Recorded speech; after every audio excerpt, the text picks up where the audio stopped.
Norbert, így. És akkor nagy izgalommal várjuk. Sántor Tibor segítségével sikerült a kapcsolatot kialakítani, és nagyon köszönjük, hogy vállalkoztál rá, és hogy nagyon forradalminak és tűnik ez a e, publikációtok, és azért örülünk, hogy mindjárt nekünk ezt el fogod mondani. Tessék! Köszönöm szépen. Mindenki szeretettel köszöntök. Megtiszteltetés, hogy itt lehetek, láttam a korábbi programot. Nagyon izgalmas előadók és izgalmas előadások voltak. A előjáróban annyit szeretnék mondani, hogy én biológus vagyok, tehát nem a mesterséges intelligencia fő tevékenységi köröm. Majd kicsit beszélek arról is, hogy miért kezdtünk el ezzel foglalkozni mégis. Tehát eredetileg evolúcióbiológus vagyok, a pályám nagy részében fertőző és nem fertőző betegségek evolúciójával foglalkoztam, de a szívem mélyén evolúcióbiológus maradtam, és ugye a mesterséges intelligencia az életünk minden részét egyre inkább átalakítja és megjelenik, és akkor ennek az evolúciós vonatkozásairól is elkezdtem gondolkodni, és megkerestem Szatmárias professzort, aki a tanítómesterem volt, és kiderült, hogy ő is hasonló gondolatokon törte a fejét, úgyhogy összefogtunk, hogy ezzel kicsit komolyabban foglalkozzunk. A, nem akarom azt állítani, hogy mesterséges intelligencia szakértő lettem, ezzel egyre több ilyen szakértő van, de mi nem vagyunk azok. Beleolvastuk magunkat a témába, és kicsit még a saját védelmünkben azt mondanám, hogy az evolúció biológia az megszokta azt bizonyos értelemben, hogy fekete dobozként dolgozik a vizsgált rendszerekkel. Tehát Darwin képes volt úgy megfogalmazni az evolúció elméletét, hogy fogalma sem volt az öröklődés molekuláris alapjairól. Ez nem azt jelenti, hogy nekünk fogalmunk sincs, hanem azt jelenti, hogy ha evolúció zajlik valamilyen populációban, rendszerben, akkor nagyon sok esetben ennek az irányát ki lehet úgy is találni, hogy a mechanikus működés nem minden részletét ismerjük. Ettől függetlenül a segítségül hívtunk egy igazi AI szakértőt, Lux Tales professzor látható még itt a képen. Ő Európában a legelső mesterséges intelligencia labort hozta létre még a 80-as években, tehát a területnek az egyik legismertebb szakértője, és akkor hármasban együtt dolgoztunk lényegében azon a kérdésen, hogy ha létrejön evolúcióképes mesterséges intelligencia, akkor ez jelente, vagy milyen extra kockázatot jelent, és reális az, hogy létrejöjjön. Tehát erről szeretnék a mai előadásban beszélni. Ez az elemzésünk, gondolatmenetünk megjelent a nemrégiben a PNAS-ben. Itt látható a cikk. A előjáróban annyit, hogy ezek a gondolatok nyilván szintén elődök gondolataira épülnek, és pár évvel ezelőtt egyébként a híradásokban is előkerült ez a 160 évvel ezelőtti gondolkodó, ami annyira döbbenetes, hogy amikor először találkoztam vele, azt hittem, hogy ez nem lehet valódi, ez valami fék dolog, de nem. Tehát 160 évvel ezelőtt Samuel Butler már elkezdett ebben az irányban gondolkodni. Ugye 1863, ez azt jelenti, hogy 4 évvel vagyunk a fajok eredete megjelenése után. Tehát Darwin gondolatai egészen újak, ugye nagyon gyorsan, nagyon nagy port vertek föl, és a Samuel Butler, angol író és kritikus, akkor még egy fiatal ember volt, alig múlt 30 éves, és éppen Új-Zélandon birkatenyésztéssel foglalkozott átmenetileg, amikor ezt az írását, a Darwin Among the Machines, a Darwin a gépek között ezt megjelentette, és ebben ilyen dolgokat ír, előre bocsánatom, hogy az idézeteket, ugye nem minden esetben létezik magyar fordítás, tehát így stílszerűen a ChatGPT-t hívtam segítségül, lefordította nekem ezeket, és akkor már csak kijavítgattam. Tehát ő ezt írta, hogy kevés dolog van, amelyre a jelen nemzedék jogosabban lehetne büszke, mint a különféle mechanikai eszközökben nap mint nap végbe csodálatos fejlődés. Jelen gondolatmenetünk olyan megfontolásokra épül, amelyek némiképp alázatra inthetik büszkeségünket, és arra késztethetnek bennünket, hogy komolyan elgondolkodjunk az emberi faj jövőbeli kilátásain. Ugye mind gondolkodott ő el? Elgondolkodott azon, hogy ha megnézzük azt, milyen gyorsan fejlődik technika, a technológia, a gépek képességei, akkor egyszerűen meghosszabbította azt, hogy milyen ütemben fejlődik maga az ember, ugye az evolúciónk lassú, a kulturális evolúciónk gyorsabb, de hát ennek korlátai vannak, a gépek pedig már az ő korában egy fantasztikus fejlődésű íven voltak. Tehát ő nem tett más, mint hogy meghosszabbította ezt az ívet. Ő egyébként elég jól tisztában volt az evolúció elvével, tehát tudta azt, hogy amikor mi fejlesztjük a gépeket, az még nem szorosabb értelemben vett evolúció, de látta azt is, hogy mi lesz ennek a feltétele, ugye majd önreprodukáló gépek, erről is írt a későbbiekben, de a gondolat mellett a mélyen voltak éppen nincsen más, mint az a Descartes-i gondolat, hogy maguk az élőlények, az állatok, az emberek is gépek. Tehát, hogy nincsen fundamentális különbség, hogyha most a mi általunk alkotott gépek ilyen ütemben fejlődnek, és ez a fejlődés folytatódik, akkor egy idő után olyan képességekkel is birtokába kerülhetnek, amik elérik, aztán meghaladják a miénket. Tehát ő ezt írta. Nekünk azonban, ugye, magára hivatkozik többes szám első személyben, nekünk azonban úgy tűnik, mi magunk teremtjük meg saját utódainkat. Minden nappal egyre nagyobb hatalmat adunk nekik, és mindenféle leleményes szerkezettel, olyan önszabályozó, önműködő, self-acting képességgel ruházzuk fel őket, amely számukra ugyanaz lesz, mint ami az értelem az emberi faj számára. És így a végkifejlett pusztán idő kérdése, az pedig, hogy eljön az idő, amikor a gépek gyakorolnak majd tényleges uralmat a világ és lakói felett, egyetlen valóban filozófikus gondolkodású ember sem vonhatja kétségbe. Ez nagyon érdekes, kategórikus megállapítás. Még érdekesebb, hogy nem is ő volt az egyetlen, aki ezen elkezdett gondolkodni, tehát a kortársai között voltak mások is. Aztán, hogy megszületett a sci-fi irodalom, itt is ugye a sci-fin belül vannak ezek a látnoki, valóban mély gondolkodású írók, sorra megjelentek ezek az önreprodukáló robotok, amelyek bizonyos regényekben fel is lázadnak az ember ellen. Tehát ez a félelem, ez a gondolat, ez már elég régóta itt van velünk. Na, lássunk, hogy hol tartunk most. Ugye ennek az AI, a mesterséges intelligencia újabbkori fejlődése adott új értelmet, illetve hát új lendületet a félelemnek.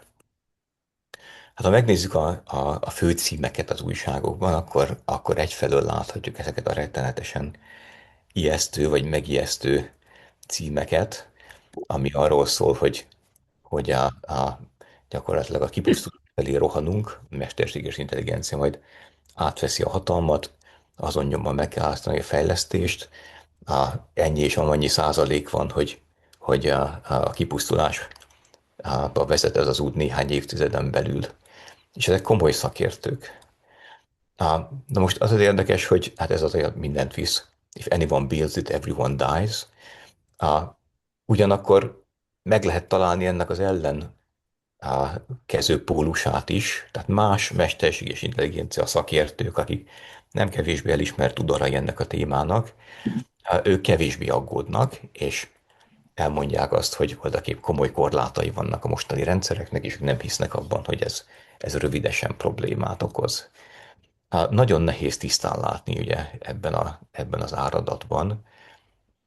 Aki nem szakértő, annak különösen, de hát látjuk, maguk a szakértők is ellenkező dolgokat mondanak. Á, Nem fogom én sem megmondani ma a választ erre, hogy mekkora a veszély. Amire mi fel szeretnénk hívni a figyelmet szerzőtársaimmal, az az, hogy ha evolúcióképes rendszereket hozunk létre, akár szándékoltan, akár szándékolatlanul, az biztos, hogy megnöveli a kockázatát annak, hogy valami elromlik. A, a végén vissza fogok térni erre, tehát a végkövetkeztetés is az lesz, hogy voltaképp azt nem tudjuk, hogy erre a pluszra szükség van-e ahhoz, hogy elromoljon minden, vagy enélkül is már a kipusztulásba rohanunk, de az is elképzelhető, hogy ezzel együtt sem feltétlenül rohanunk a pusztulásba, de nem mindegy az, hogy mire kell figyelni ahhoz, hogy a kockázatokat csökkentsük, minimalizáljuk. És akkor az evolúcióbiológusnak a szemszögéből nézzük végig ezt a kérdést, hogy mire képesek a mai rendszerek. Ugye amikor existential riskről, egzisztenciális kockázatról beszélünk, ez ugye amikor arról szól, hogy majd az emberi fajt leigázza a mesterséges intelligencia rendszer, akkor a kontroll problémája áll a középpontban. Ugye az alignment kifejezése az, ami egy kulcs fogalom, az az összehangoltság az emberi célokkal, tehát úgy alkotjuk meg a rendszereket, hogy a mi céljainknak feleljenek meg, de mivel ezek nagyon komplexek, nehezen irányíthatóak, nehezen átláthatók, ezért az alignment megbomolhat. A, ebből a szempontból érdekes, hogy az evolváló rendszereket közismerten nehéz irányítani, erre fogok majd biológiai analógiákat hozni. A, és akkor ezen a ponton persze föltetjük a kérdést, hogy mi a manóért lenne egyáltalán valaha is evolúcióképes mesterséges intelligencia rendszer. Tehát erre a kérdésre fogok először egy pici választ adni, de mielőtt még abba belemennék, a biztonság kedvéért egy picit tisztázzuk, hogy mit értünk evolúción, illetve darwini evolúción, természetes szelekcióval zajló evolúción. Ennek kevés feltétele van. Ez a biológiában az egyik legerősebb rendezőelv. Egy nagyon egyszerű elv, ami magyarázza a biológiai életnek a sokféleségét, alakulását. Az alapelv az így hangzik, hogy vannak olyan egységek, és ezek populációja, amelyek képesek szaporodásra, tehát egy egyedből több lesz, van közöttük változatosság, tehát vannak különböző típusú egyedek, itt az ábrán A, B, itt meg egy C is megjelenik, és van öröklődés, tehát az utódok hasonlítanak a szüleikre, itt az látszik, hogy B B-t hoz létre, az A A-t hoz létre. Itt ezzel a C-vel ugye az látszik, hogy megjelenik a változékonyság, tehát a másolás nem mindig tökéletes, új változatok is létre tudnak jönni. Ha ez az államfeltétel megvan, és ezt így összekapcsoljuk, hogy az öröklődő tulajdonságok befolyásolhatják a túlélést és vagy a szaporodó képességet, ugye a kettő együtt a biológiában a fitness, akkor azok a változatok, amelyek magasabb túléléssel vagy magasabb szaporodó képességgel járnak, ezek elterjednek a populációban. Tehát voltaképp ugye ezt értjük azon, hogy magasabb túlélés, magasabb szaporodó képesség, akkor ezek a változatok a következő generációban nagyobb számban, nagyobb arányban lesznek jelen, így elterjednek generációról generációra. Na most ez az a folyamat, ami egyébként a biológiai, az élővilágban funkcionalitást és komplexitást hozott létre, hiszen a magasabb túlélés, jobb szaporodó képesség, ez azt jelenti, hogy valamit ez az élőlény van, de ez a lény jobban tud. És ez azt jelenti, hogy valamilyen hasznos funkciója van, amit ez az öröklődő változat kódolt. Amit fontos látnunk, hogy ez nem kötődik feltétlenül a biológiához. Tehát ez egy általános irányelv. Ha ilyen tulajdonságokkal rendelkező bármilyen egységek, entitások populációját nézzük, akkor ott meg fog jelenni ez a darwini evolúció. És ez egy nagyon fontos gondolat, tehát ez egy mesterséges intelligencia rendszerben is megjelenhet, ha képes lesz szaporodni, változatossággal magához hasonló utódokat létrehozni. Na és akkor nézzük azt a kérdést, hogy miért is akarnánk létrehozni ilyen rendszert, akár szándékosan. Ugye ez a folyamat, az evolúció folyamata hozta létre az élővilág elképesztő sokféleségét, az rengeteg funkciót, képességet, amire az élőlények képesek, de nem csak erre jó. Tehát a mérnöki tudományokban már nagyon régóta tudják, hogy ugyanennek az alapelvnek a felhasználásával hasznos dolgokat tudunk tervezni is. Egy híres példa ez az űrszonda antenna, amilyen nem azért néz ki, mert valaki összehajtogatta, hanem ez a tényleges alakja. És ez úgy képződött, hogy egy evolúciós algoritmussal hozták létre, különböző antennaformákat hoztak létre kezdeti változatnak, és kidolgoztak egy mechanizmust arra, ami mutációkat tud létrehozni. Tehát, és láthatólag ez a mutációs folyamat olyan volt, hogy különböző hajlításokat tud beletenni a dizájnba, és akkor egy ciklus úgy nézett, egy szaporítás úgy nézett ki, hogy mindegyik formából, ami még versenyben van, mutánsokat hozunk létre. Ezeket a mutánsokat kiértékeljük, tehát kell, hogy legyen egy kiértékelő rendszerünk, hogy melyik teljesít jobban az elvárt szempontok szerint, és akkor a legmagasabb pontszámú verziókat megtartjuk.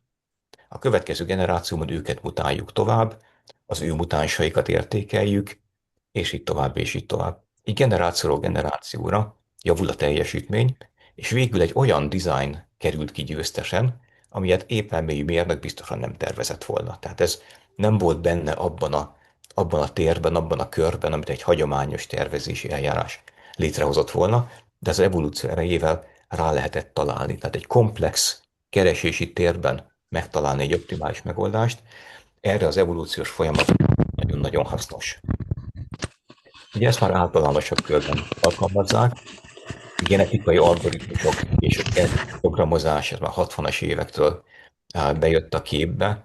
Később ezt evolutionary computingnek hívták, aztán most már van evolúciós robotika, tehát a robot testeket, illetve a robot irányító rendszereket is ilyen algoritmusokkal fejlesztenek. Ez az általános séma, amit leírtam. Tehát egy kezdeti populációt, változatosságot létrehozunk, kell egy kiértékelés, és kell egy folyamat, ami létrehozza a variációt, és a szelekciós kritériumokkal választjuk a legjobbakat, aztán egy ponton befejezzük ezt.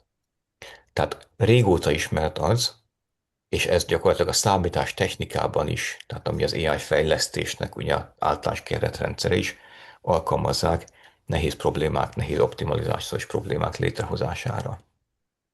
Egy lépésre közelebb megyünk, egy pár példát fogok mutatni, hogy ez most hogy is néz ki.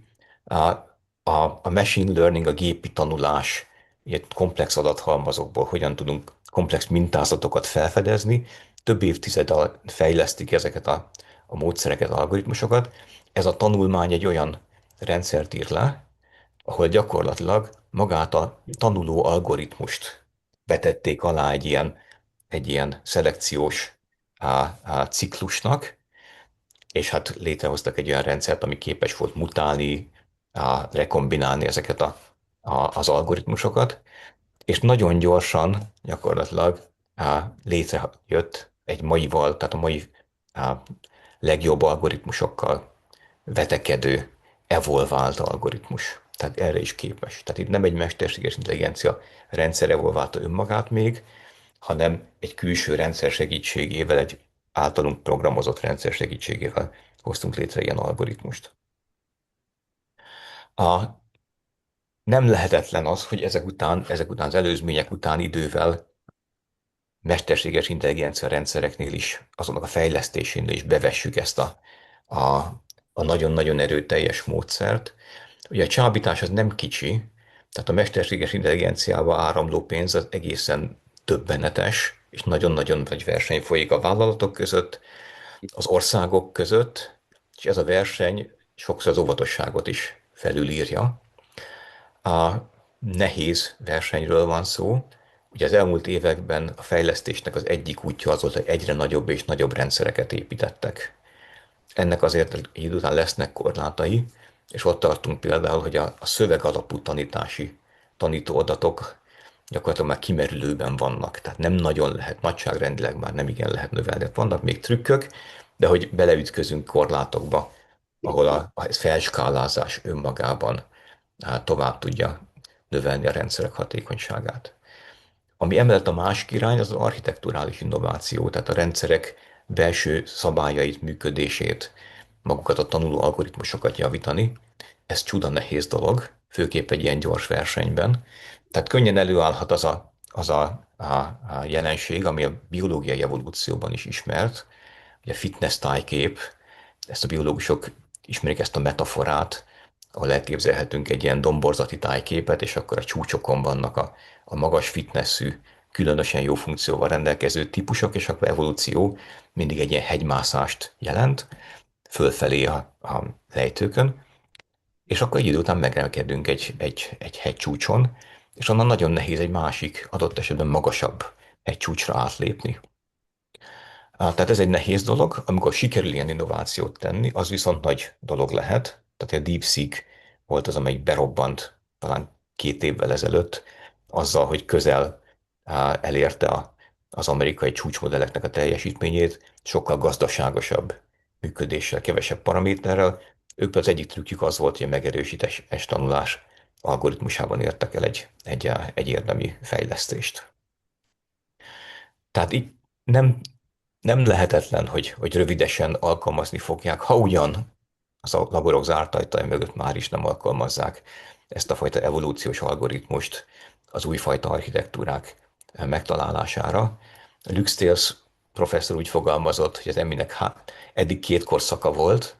Az első az intelligens tervezés korszaka volt, amikor 50-es, 60-as években még megtervezték a tanuló rendszereket, az első neurális hálókat, A második korszak, ez a tanulásos intelligencia korszaka, amikor most iszonyatos mennyiségű adaton betanítjuk ezeket a rendszereket, és lehet, hogy a harmadik korszak az már ilyen evolúció révén tud eljönni, és így tudjuk meghaladni a mostani korlátokat, és itt azért megjegyezzük, hogy ugye az jelen pillanatban a legmagasabb intelligenciát, az emberi intelligenciát, ismert intelligenciát, ezt biológiai evolúció hozta létre, tehát már egy bizonyított példa van, amikor ez az evolúciós folyamat képes volt erre.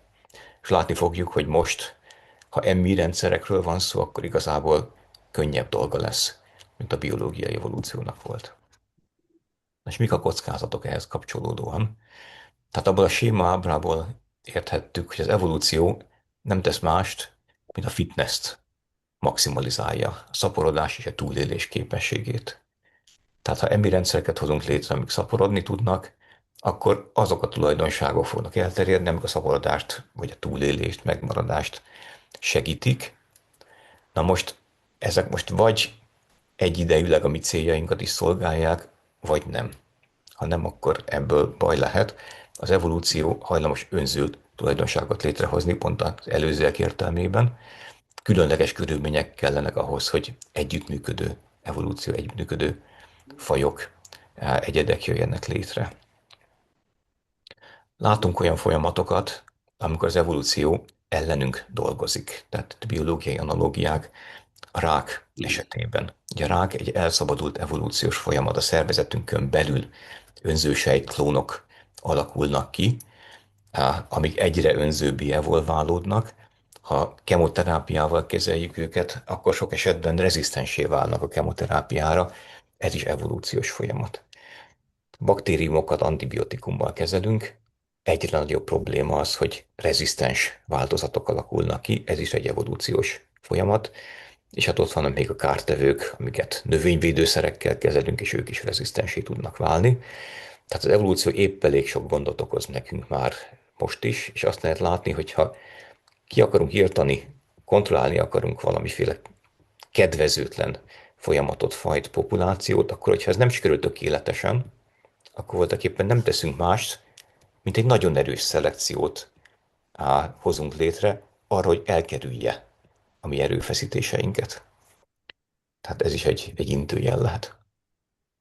Itt még egy példa, ugye a 80-as évektől virágzott ez a terület, a mesterséges életnek hívták, de szimulált digitális organizmusok, digitális ökoszisztémák a számítógépben, ez ennek a területnek a leírása. 90-es években nagyon népszerű volt, még most is működik. Ennek egy híres egyik első példája, ez a Tierra rendszer. A, itt egyszerűen replikáló kódok versengtek egymással, voltaképpen a gépidőért, meg a tárhelyért, és nagyon érdekes ökológiai folyamatokat lehetett megfigyelni közöttük.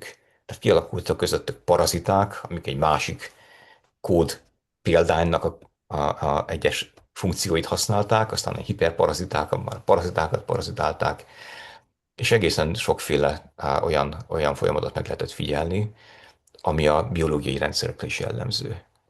Ezt most nem azért hozom ide, mert hogy majd ezek kiszabadulnak a Thomas Ray számítógépéről, és leigáznak bennünket, hanem annak a bizonyítására, hogy digitális egységek, szaporodó entitások is evolválódhatnak. Itt korlátozott volt az evolúciónak a kimenetele azért, de ez erre egy egyértelmű példa. Na nézzük meg, hogy most hol tartunk a mai mesterséges intelligencia rendszerekkel. Ugye a legutóbbi időkben, ami a leglátványosabb forradalom, ez a nagy nyelvi modellek, az LLM-ek. Tehát ezek azok, amik érvelni képesek, és akkor most már az MI ágensek segítségével nem is csak érvelni képesek, hanem tényleges hatásuk van a világban. Ezt az ábrát Lux Tales hozta létre. Nem méretarányos, olyan értelemben, hogy ez a rész, a pre-trained base model, ez a legnagyobb része a dolognak. Tehát amikor azt halljuk, hogy millió, trillió, csillió paraméteres, óriási költséggel létrehozott modell van a magjában ezeknek a rendszereknek, ChatGPT, Claude, Gemini, akkor itt erről a modellről van szó. Tehát ez a legnagyobb komponens. de erre ráépül egy egész ilyen folyamatábra, ehhez hozzáadódnak plusz. Ugye ez a modell, hogyha betanítják, ez egy rendkívül költséges, hosszú folyamat, jelen pillanatban utána ő nem változik. Hát verzióról verzióra változik, de mondjuk egy session közben, vagy egy verzión belül a használat közben nem változik. Erre rá lehet rakni további rétegeket, amik hát a neurális háló súlyainak egy részét módosítják, tehát ezzel lehet finom hangolni egy modell működését. Na most, amikor kérdezünk tőle valamit, az a kérdés a user prompt, a felhasználó promptja. Ezen túl ott van még egy elrejtett rendszer prompt, ezt jellemzően a fejlesztő cég hozza létre, és egy csomó mindent beépíthet, ami segíti azt, hogy hogyan értelmezze majd az LLM, a nyelvi modell a felhasználó promptját, mi az, amit hajlandó legyen megcsinálni, mi az, amit nem. És egyre inkább rárakódik erre, ez fontos lesz, egy általános értelemben vett kontextus. Tehát a prompttól függetlenül ő máshonnan, más tárhelyekről, más forrásokból is behozhat információt, amit inputként kezel. Na ezt akkor megkapja, feldolgozza, átalakítja olyan formába, hogy ennek a transformer architektúrának ez feldolgozható legyen, ebből kidobja a választ, azt visszalakítja olyanná, hogy az ember meg tudja érteni, utána jönnek még ezek a guardrailnek nevezett control szintek, vagy rétegek, amik bizonyos fajta válaszokat nem engednek ki, és akkor megkapjuk a választ, vagy hogyha MI ágensről van szó, akkor utána létrehozza az akciót. Ezekről később még lesz szó, tehát ez csak az általános szerkezetük. Na most akkor hol lehet ebben jelen pillanatban evolúciót elképzelni? A legegyszerűbb része ennek az egésznek a prompt. Az sokszor egy rövid utasítás, lehet persze hosszabb is. Nagyon nem mindegy a kimenetel szempontjából, hogy hogyan fogalmazzuk meg a promptot. Aki már játszadozott ilyen rendszerekkel, vagy használja rendszeresen, az tudja, hogy sokszor a megfogalmazás számít abban, hogy milyen hatékonyan fog működni az LLM, és mennyire pontos választ ad. Na most ezeknek a promptoknak az optimalizálására is lehet egy ilyen evolúciós folyamatot használni. Tehát erre több publikáció, több rendszer is született, és akkor itt például, ami egy ilyen publikációban leközöltek, ugye vannak ilyen benchmarking problémaszettek, például matematikai problémák, és akkor ezeken lehet pontosan mérni, kvantifikálni egy LLM teljesítményét, és akkor ezt lehet különböző promptokkal. És magukat a promptokat lehetett egy ilyen ciklikus, amilyet bemutattam, ciklikus körben evolválva fejleszteni, sőt, az egyik rendszerben ez úgy nézett ki, hogy nem csak a promptokat mutálták, hanem még a mutációs folyamatra is egy promptjuk volt, amit szintén maga egy LLM rendszer végzett el. Tehát a mutációs folyamatot is optimalizálták, meg végső soron azt a promptot, ami a probléma megoldására szolgál. És ezzel nagyon hatékony promptolást tudtak elérni. Tehát ez az első lépés. Ugye itt még azért a fellázadástól messze vagyunk, de voltak éppen a prompt az, ami megmondja, hogy mit csináljon az LLM. Tehát, hogyha ezt módosítjuk, mutáltatjuk, akkor azért itt is el lehet térni attól, amit szeretnénk. Ugyanakkor, amint az ábra mutatja, egy ilyen evolúciós folyamat segíthet nekünk, tehát hatékonyabbá teheti azt, amit mi szeretnénk csinálni. A maga a modell az irgalmatlan mennyiségű paraméterből áll, tehát ez a foundational modell, vagy base modell. Ugye a jelen pillanatban 10 a 12-en a paraméterek száma, tehát ez félelmetesen nagy, elképzelhetetlen, és sok. Itt nem praktikus véletlen mutációval működtetni. Itt az időskála már olyan, hogy nagyon-nagyon nehéz volna véletlen mutációkkal pici változatot létrehozni, és akkor utána azokat teljes körűen tesztelni. Ugye mire létrejön egy ilyen betanított modell, az egy irgalmatlan hosszú tanítási folyamat. Nagyon-nagyon sok tanítási adaton megy keresztül megerősítéses tanuláson. Gyakorlatilag minden egyes mutánst újra ellenőrizni kellene. Tehát ez jelen pillanatban elképzelhető, nem elvileg lehetetlen, de nem praktikus. Ugyanakkor mégiscsak lehet játszani a modell súlyokkal, tehát volt ez a fine-tuning, amiről beszéltem, hogy egy plusz réteggel a súlyok egy részét lehet módosítani, és ezzel mondjuk egy specializáltabb funkció felé terelni az LLM-rendszert, és akkor ennek egy verziója, ez a low rank adaptation, ami szintén egy részhalmazt módosít a súlyokban, és ezt például akkor szintén lehetne így ilyen folyamattal evolváltatni. Van még egy érdekes folyamat, vagy technika, a modell súlyok egyesítése, amivel többféle modell tudását lehet összekapcsolni egészen érdekes módokon. Na most ez egy kombinatórikus probléma, hiszen nagyon sokféle modellt kapcsolhatok össze, és különféle súlyozással kapcsolhatom őket össze. Úgyhogy nem meglepő módon erre is csináltak már egy ilyen evolúciós algoritmust, ami ezt optimalizálni tudja. Tehát itt is van azért potenciálja az evolúciónak.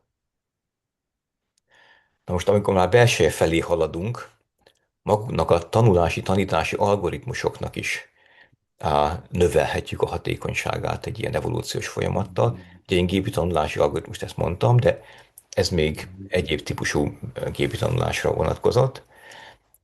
Egy másik tanulmány viszont már megerősítéses tanulás algoritmusokat evolváltatott, tehát ez már közvetlenül az a fajta architektúra, ami a mostani LLM-ek hatékonyságát is befolyásolja.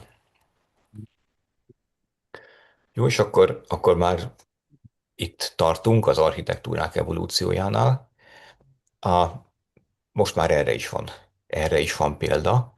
Ugye itt egy nagyon nehéz dolog a keresési teret hatékonyan felállítani, de akkor ebben is segíthet egy ilyen LLM által működtetett szelekciós rendszer. Tehát LLM az, ami a, a változatosságot hozza létre, és akkor mindenféle belső mechanizmusát ezeknek a rendszereknek szintén lehet ilyen módon evolváltatni, javítani. De az első lépések lényegében megtörténtek ebben az irányban.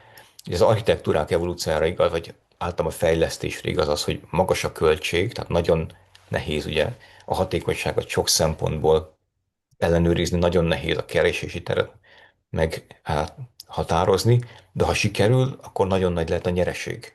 Tehát én azt gondolom, hogy a közeli jövőben, távoli jövőben is ugrásszerű javulásokat ilyen innováció tud majd hozni, és a méretskálázás az ugye már korlátozottan. És akkor hagyj hozzak itt egy biológiai párhuzamot. Ez az agy szerkezetnek az architekturális hatékonyságára.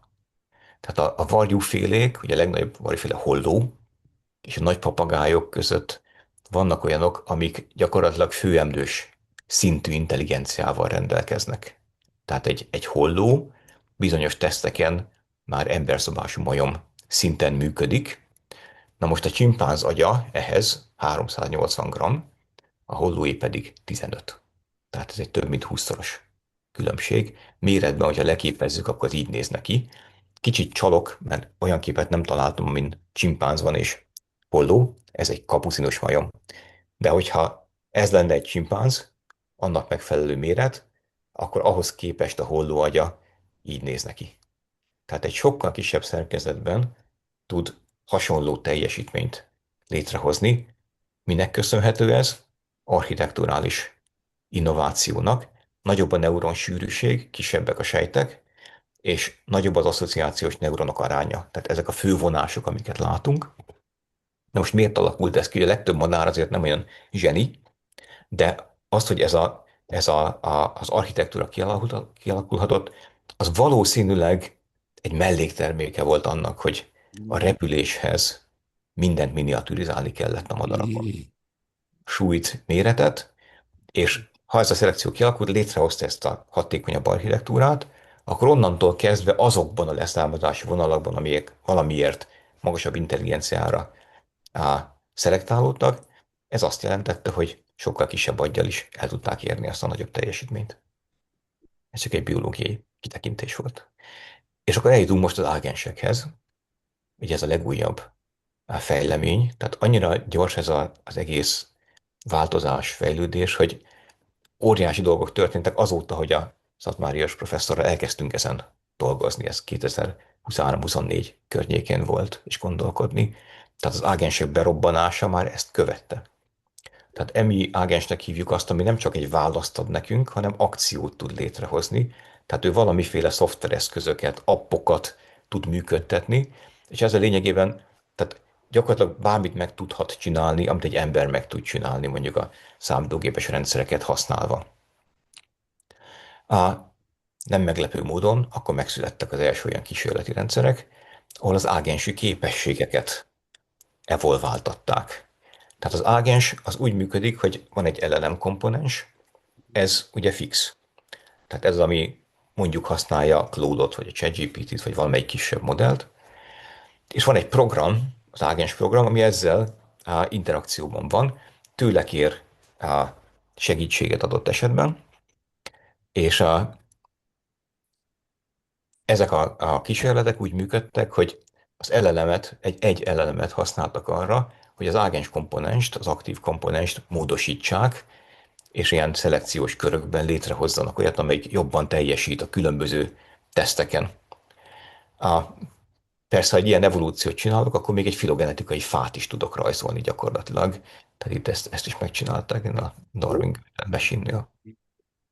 A, és itt a különálló ágens komponenst még magát is, önfejlesztést is megengedtek bizonyos esetekben. Ezek a rendszerek, ezek gyakorlatilag megengedik azt, hogy létrejön egyfajta kiterjesztett genotípus, hogy már nem csak egy komponens van, egy fix LLM rendszer, hanem vannak külön komponensek, amik egymással interakcióban vannak, és könnyebben tudnak változni. Tehát létrejön egy ilyen elosztott entitás gyakorlatilag. Ugye említettem a kontextust. Tehát amikor a promptot úgy értelmezi az LLM, hogy behív hozzá egyéb információt.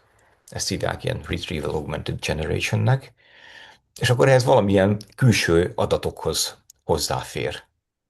Na most ez jelen pillanatban ugye egy sokkal kisebb mennyiségű adat, mint a 10-12. ilyen paraméter a rendszerben, de nincsen igazából merev korlát. Tehát ez a komponens, amilyen plusz dolog, ami plusz tudást tud rögzíteni, ami evolválódhat könnyebben, ez gyakorlatilag még fokozatosan növelhető, és ennek akkor a kapacitása, képessége növelhető.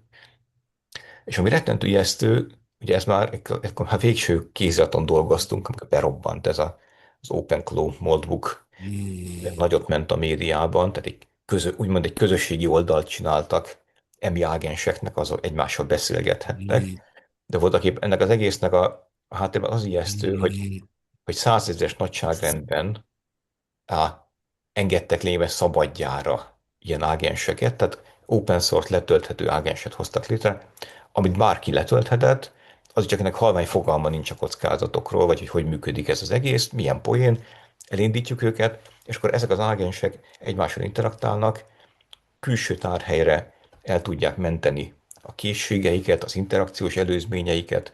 Tehát van egy olyan külső információtár, egy olyan része ennek az egész rendszernek, amelyik változhat, módosulhat, átírhatja magát, tanulhat, adott esetben replikációra is képes lehet, és akkor evolválódhat is.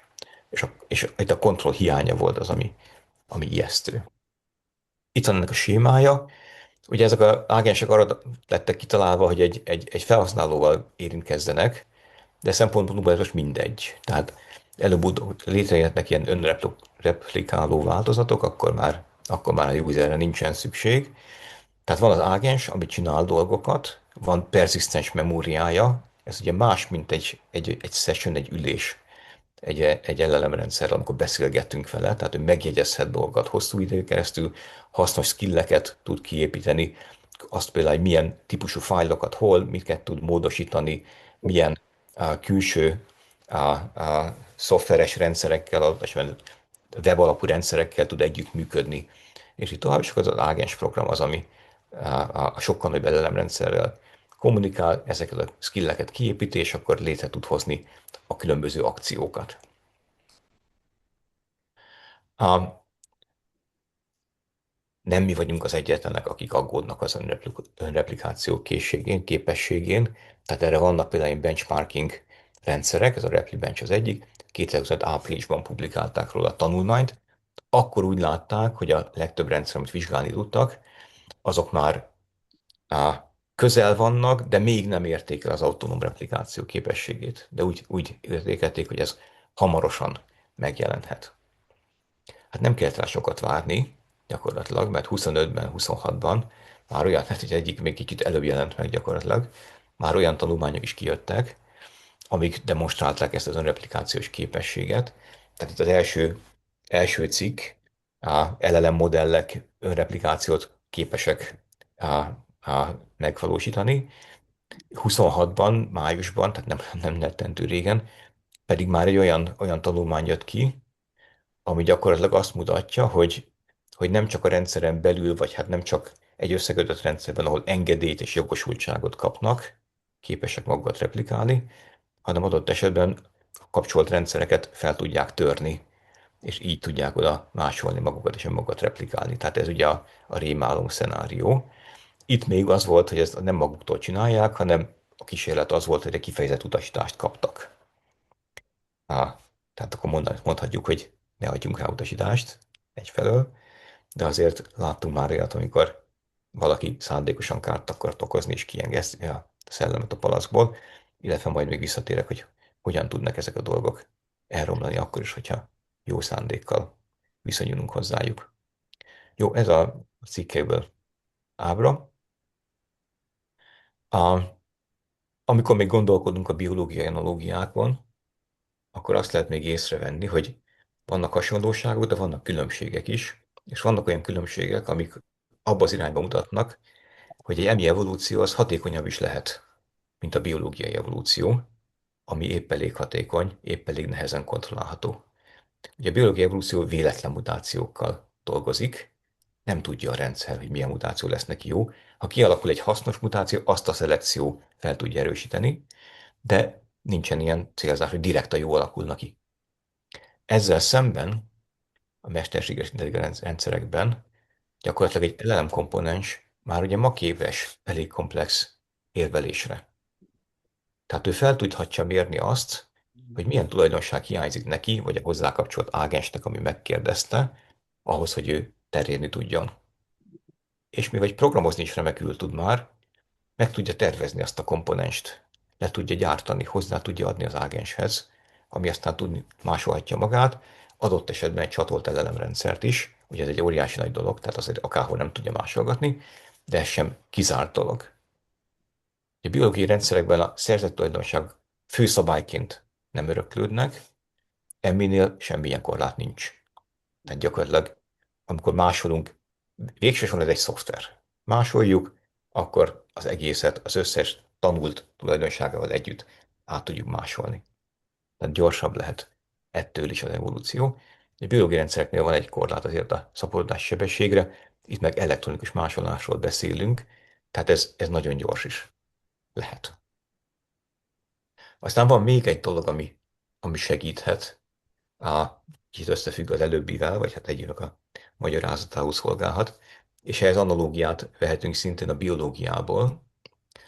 A, nem tudom, a rákevolúción mennyire kigondolkodott már el, hogy hogyan lehetséges az, hogy a saját sejtjeink szabadulnak el, úgymond, és mégis sok-sok emberben, sok-sok millió emberben függetlenül olyan komplex funkciókat tudnak létrehozni, ami bizonyos értelemben ámulatba ejtő, hogy hogyan tudja kicselezni a szervezet védekezési folyamatait, hogyan tudja kezelést kicselezni, hogyan tudja rávenni más sejteket, hogy segítsen neki elterjedni a szervezetben.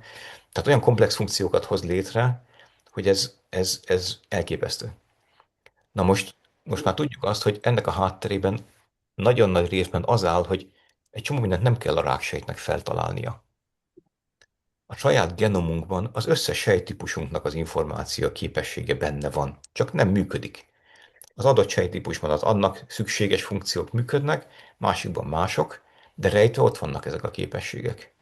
És például az, hogy ráksejtek tudnak mozogni, új területeket meghódítani, átétet képezni, itt segítségül tudnak hívni olyan genetikai programokat, amik az egyedfejlődés során működnek. Egyszerűen rá kell találnia, nem kell föltalálnia, csak be kell kapcsolnia. Ez egy pici mutáció. Amikor olyasmiket csinálnak, hogy a saját környezetüket ráveszik arra, hogy táplálják őket, ereket hozzanak létre, akkor is létező funkciókat kell, hogy bekapcsoljanak. Olyanokat, amik normálisan is működnek a szervezeten belül. Tehát van egy kész eszköztár, amit nekik csak be kell kapcsolni, és használni kell. Na most ezt tudják gyakorlatilag az LLM-ek is. Ugye ők a világ összes kódján, publikus kódján tanultatták be őket, illetve most már saját fejlesztésük során saját kódjukat is látják. Tehát ha bármiféle funkciót akarnak létrehozni, akkor segítségül hívhatják azt az óriási tudást, ami szinte a világ összes programozójának a rendelkezésére áll, és nem kell feltalálnia, hanem használhatja. Illetve hát ezt tudja akkor kombinálni, erre a tudásra építve tud létrehozni új változatokat, akár újfajta architekturális változatot, kódot, akár egyszerűen segítségül hívni egy létező webes interfészt vagy appot. Tehát ez a plug and play ott van készen, csak bedugom és működik. Ez is felgyorsítja az evolúciót. Itt csak berakom az érdekesség kedvéért, hogy az ilyen típusú rákevolúcióval is foglalkoztunk régebben, de most nem akarom ebbe az irányba elvinni a hangsúlyt. A, tehát itt lehet még egy ilyen lépése is ennek az evolúciónak, hogy el tudunk képzelni, hogy egy több elemből álló rendszer az, ami evolúcióra képes lehet, és külső rendszereket hív segítségül. Aztán persze különböző emberi rendszerek közötti együttműködés is kialakulhat, még a rákevolúción belül sem csak önző evolúciót látunk, hanem adott esetben különböző klónok között még együttműködési folyamatok is ki tudnak alakulni. Tehát emberi rendszerek evolválódnak, akkor adott esetben ők között még bizonyos esetben kooperáció is kialakulhat. De ez már szinte csak a habatortán. Kicsit még az együttműködő elosztott rendszerekről beszélnék. Tehát van az LLM rendszer, ami óriási nagy nehezen evolválható, viszont akkor őt használhatja valamilyen ágens, ami gyorsabban tud evolválódni, és kontextust, memóriát külső tárolhegységen tud tárolni, tehát ott tud nőni az információ tartalma, tud nőni a komplexitása fokozatosan adott esetben. Ez lehet egy ágens, lehet egy olyan rendszer, amit direkt fejlesztettünk, csak megszerezte ezt a képességet, és akkor elszabadulhat. Lehet, hogy ez nem fog megtörténni, ha nagyon óvatosak vagyunk. De lehet adott esetben egy eleve rossz indulatú céllal létrehozott program, ugye a Fear the Worm, ez egyfajta hálózaton terjedő számítógépes kártevő programot jelent. A, már cikk publikáció után jött ki az a tanulmány, vagy találtuk meg, amelyik egy olyan számítógépes férget mutat be, amelyik ténylegesen használ egy LLM-et arra, hogy kidolgozzon egyedi támadási stratégiát, amivel egy-egy számítógépet megfertőzhet. Tehát, hogy a féreg egy LLM-et használ, annak a kódolási tudását használja arra, hogy amikor egy számítógépet felfedez a hálózaton, annak a konkrét védelmét fel tudja törni, és alkalmazkodjon hozzá, és így tudjon terjedni a hálózaton. Ez most még, tehát ez egy olyan rendszer volt, korlátozott a gyakorlati jelentősége, nyilvánvalóan egy védett rendszerben csinálták a kísérletet. Ő még az LLM rendszert is vitte magával, emiatt időnként kellett találni egy olyan nagy teljesítményű számítógépet, ahol az egész rendszert oda tudja pakolni. De innentől azért nagyon könnyű elképzelni, hogy aki maga útjára indít egy ilyen kártevőt, az valahova direkt bepakol egy LLM rendszert, amit ez a kártevő nyugodtan elérhet kívülről, és akkor tud terjedni. Elég, ha nagyon ritkán talál egy olyan helyet, ahol akár az LLM rendszer tudja replikálni, és akkor még nő a terjedési potenciálja. A metamorf vírusok, pedig számítógép vírusok, amik jelen pillanatban ezek csak az egyik felét tudják ennek, egy kicsi komplexitású vírusok, de a saját kódjukat úgy írják át, hogy a mintázatkereső vírus ellenes szoftverek ne tudják felismerni, de a funkciója az ugyanaz maradjon. Tehát ők nem a funkciót variálják, hanem a formát gyakorlatilag ebben a pillanatban, de a kettő között tehát nem nehéz elképzelni az átmeneteket és olyan kapcsolódást elképzelni, ami későbbiekben szintén elemet használ. Erre is van biológiai analógia, ha már biológusok vagyunk. A kolera baktérium, ugye ez egy rettenetes hasmenést tud okozni, és úgy terjed, hogy akkor a hasmenés, ha belekerül ebből a sok-sok kibocsátott baktérium a talajvízbe, és a talajvíz, mert nincsen csatornázás, vissza tud kerülni az ivóvízbe, akkor ez robbanásszerűen tud terjedni. Az az érdekes, hogy ezt a baktérium nem magától tudja. Ehhez egy nagyon-nagyon specifikus toxinra van szükség, egy méreganyagra, ami a egyes bélsejtjeinkhez kapcsolódik, és ennek a génjét egy baktérium vírus, egy bakteriofág kódolja. Tehát gyakorlatilag meg kell, hogy fertőzze a baktériumot, ahhoz, hogy bekerüljen ez a képesség, akkor ebben tartósan megmaradhat a baktériumban, de ilyen módon ártalmatlan kolera törzsek is könnyen meg tudják szerezni ezt az egy csomagban kapott információt, és az meg már csak még egy plusz érdekesség réteg, hogy az a sejtfelszíni molekula, amihez ez a bakteriofág be tud kötni, na azt egy másik bakteriofág kódolja. Tehát van egy három részre szétosztott rendszer, ami ezt az egész információt tartalmazza ahhoz, hogy a virulens betegség okozó baktérium változat létrejöhessen. Tehát ilyen van, és akkor a biológiában minden van, ez meg egy másik rendszer, ezek a fürkés darazsakat valószínűleg sokan ismerik, mert ez ilyen drámai példa a biológiában, a fürkés darázs belerakja a petéjét a hernyóba vagy pókba, és akkor ezt egy élő keltetőnek használja. Ugye itt alakulnak át a lárvák, általában a hernyó elpusztul, és akkor utána a bebábozódott hernyóból nem a lepke kell ki, hanem sok-sok kis fürkészdarázs. Na, amit kevesebben tudnak, hogy egyes darazsak a genomjukban visznek magukkal egy vírust. Tehát nem fertőzött a darázs saját kromoszómáiban benne van egy vírus genetikai információja is, ami nyilván a múltban egy külön vírus volt, tehát ismerünk olyan példákat is, amikor egy ilyen parazita visz magával egy vírust, az egésznek az a poén, hogy legyengíti a hernyót, az immunrendszerét gyengíti, és akkor nem tudja olyan könnyen elpusztítani a darázs lárváját. Tehát van, amikor egy külön vírussal megy, amit fölvesz a darázs magával viszi, de ezeknél az egyes fajoknál a vírus genomja beépült a darázs genomjába, és a darázs egyes sejtjeiben, ami a petefészke környékén van, szerelődnek össze vírusrészek, és így ezek belekerülnek a petéibe, megfertőzik a hernyót, aznak legyengítik az immunrendszerét, és akkor mehet ez az egész folyamat. De maguk a vírusok ott már nem tudnak maguktól szaporodni, tehát ők a darázs genomjába beépültek. Ez csak egy példa, hogy egy kezdetben egy ilyen szétosztott rendszer idővel integrálódhat is. Tehát ez a folyamat lejátszódott a EMI rendszereknél is.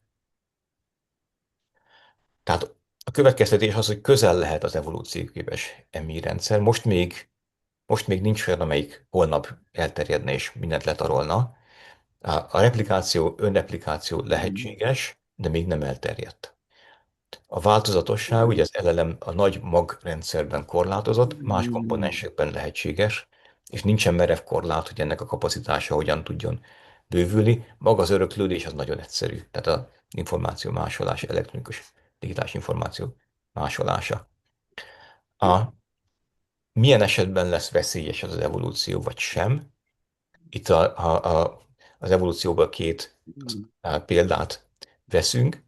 Ugye az evolúció nem csak rossz dolog, a, a tenyésztésnél, növénynemesítésnél, állattenyésztésnél szintén az evolúció erejét használjuk, ez a mesterséges szelekció, háziasítás, a kívánt tulajdonságra szelektáltuk az állatainkat, növényeinket, háziasítás során általában szelídségre, tejtermelésre, gyapjúra, ilyesmikre, és akkor kiválasztottuk azokat a változatokat, amik nekünk jók voltak, ezeket szaporítottuk tovább, és akkor fokozni tudtuk ezeket a tulajdonságokat, minden szuper volt, stabil, biztonságos. Általában ez azon múlott, hogy teljesen kontrolláltuk a szaporodást, azokat hagytuk szaporodni, amik a nekünk kedvező tulajdonságokkal rendelkeztek. Akkor a másik lehetőség, amire mondtam ezeket a példákat, amikor az evolúció ellenünk dolgozik, a gyógyszeres kezelések, ezt ökoszisztéma forgatókönyvnek nevezzük. Itt nem mi tenyésztünk, hanem szaporodnak maguktól, és gyakorlatilag mi szeretnénk őket elpusztítani, de ezzel pont a rezisztenciára szelektálunk. Tehát a fitness nem az lesz fit, amit mi szeretnénk, hanem pont az, amit nem szeretnénk gyakorlatilag, és itt hosszú távon akkor kudarcra vagyunk ítélve, és ez a tökéletlen kontrollon múlik. Tehát ha olyan gyógyszert csinálunk, ami tökéletesen kinyír minden egyedet, az szuper. Ha olyat csinálunk, hogy nem az összeset nyírja ki, viszont gátolja a szaporodásukat, akkor amelyiket kevésbé tud gátolni, az a változat el fog terjedni, és előbb-utóbb az evolúció kinyírja ezt a gyógyszert. Na most mennyire súlyos a helyzet ebben a pillanatban? Tehát az eddigiek alapjának ezt az ökoszisztéma forgatókönyvet ezt el kéne kerülni. Erre más is rájött persze, még amikor nem is így hívták. Volt egy ilyen Azilomári konferencia, ugye a génmódosításról beszéltek a 80-as években, és 2017-ben összegyűltek a szakértők, hogy a mesterséges intelligencia elvekről beszéljenek, és itt belefoglalták ebbe a memorandumba, hogy az önjavítás, önreplikálásra képes rendszereket nagyon szigorúan kellene ellenőrizni. Hát erre igazából jogi szabályzás jelen pillanatban nincs. És közben kijöttek az MI ágensek, amik már képesek ugye akciókat is létrehozni, tehát az önreplikálás felé elindultunk. Internet hozzáférésükben, ami azt jelenti, hogy ott van az óriási nagy ökoszisztéma, ami az internet önfejlesztésre lehetne képes, és tovább. Van a tenyésztői forgatókönyv, ez alapban biztonságosabb, de azért van egy speciális dolog. Tehát amikor mondjuk gyapjútermelésre szelektáltunk egy juhot, akkor ez nem befolyásolta azt, hogy mennyire tudjuk mi ezt a juhot kontrollálni. Amikor a mesterséges intelligenciát tegyük fel egy ilyen evolúcióképes rendszerben, mi magunk szándékosan, tehát kontrollálva nemesítünk, akkor milyen tulajdonságra akarnánk nemesíteni? Magasabb intelligenciára, magasabb teljesítményre. Na most az a képességünk, hogy kontrollálni tudjuk, az viszont az intelligencia fölényünkön múlik. Azért tudunk egy elefántot is háziasítani Indiában, mert okosabbak vagyunk nála. De ha mi akár egy tenyésztői forgatókönyvet tökéletes kontrollal az intelligenciát növeljük, akkor azzal pontosan a kontrollálhatóságot csökkentjük. Tehát ez a kontrollált, szándékos, jó szándékú fejlesztési út is félrecsúszhat. Nincs már sok diám, azt hiszem sok időm sincsen.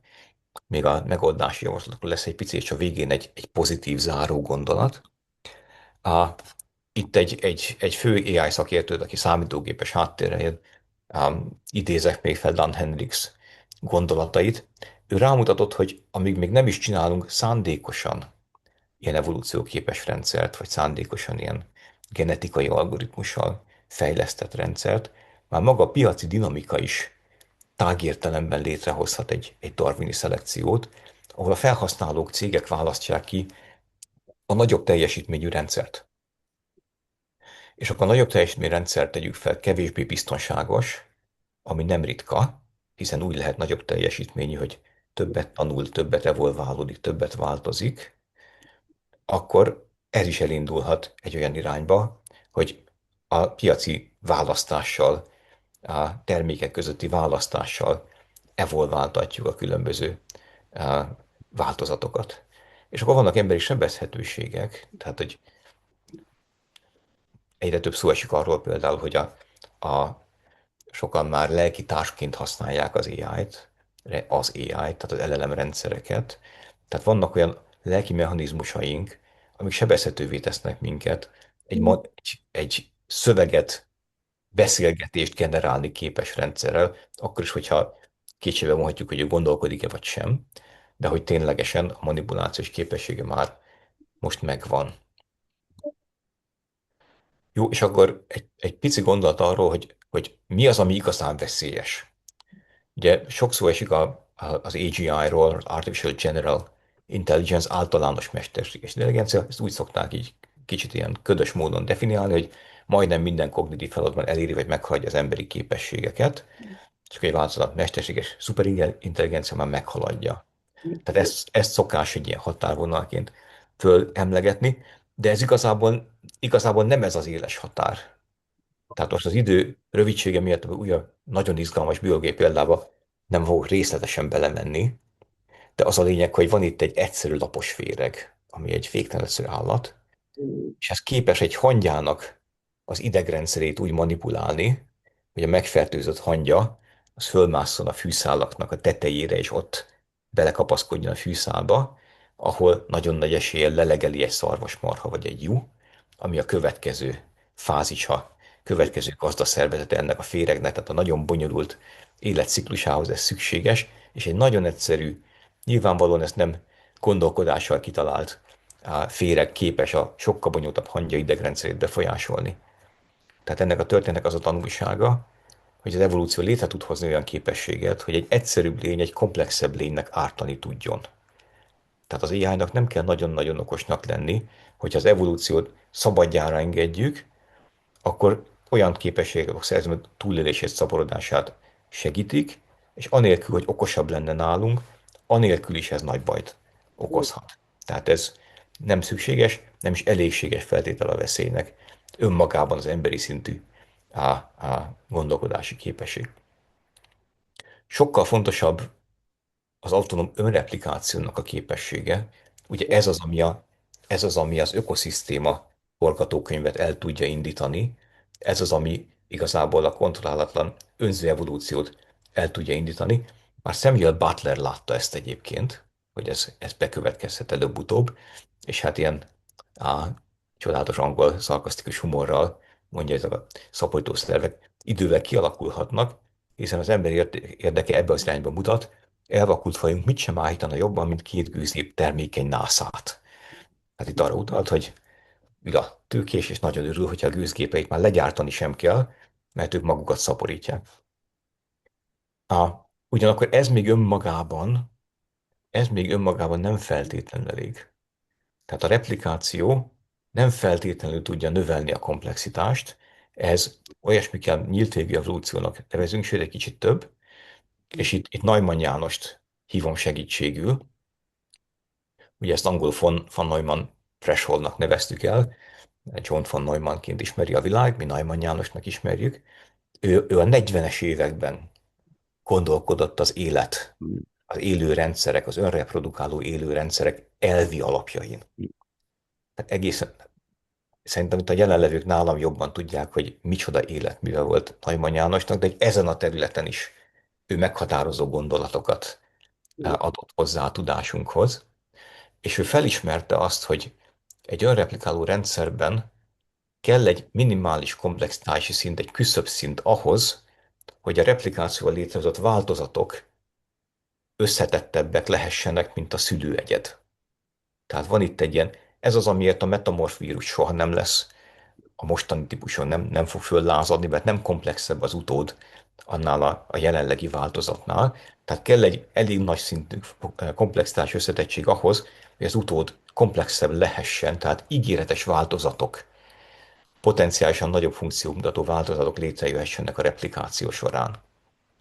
Ugye nehéz megmondani, ez hol fogja elérni az LLM rendszer, de ezzel, amiket beszéltünk, az, hogy tervezni is tud komponenseket, például magának, nagyon valószínűleg tartom, hogy a szükséges összetevők már most rendelkezésre állnak. Mindenesetre mi ezt a küszöbértéket tartjuk egy fontos piros vonalnak. Erre most volt egy kis kiegészítés még a PNAS cikkünkhöz.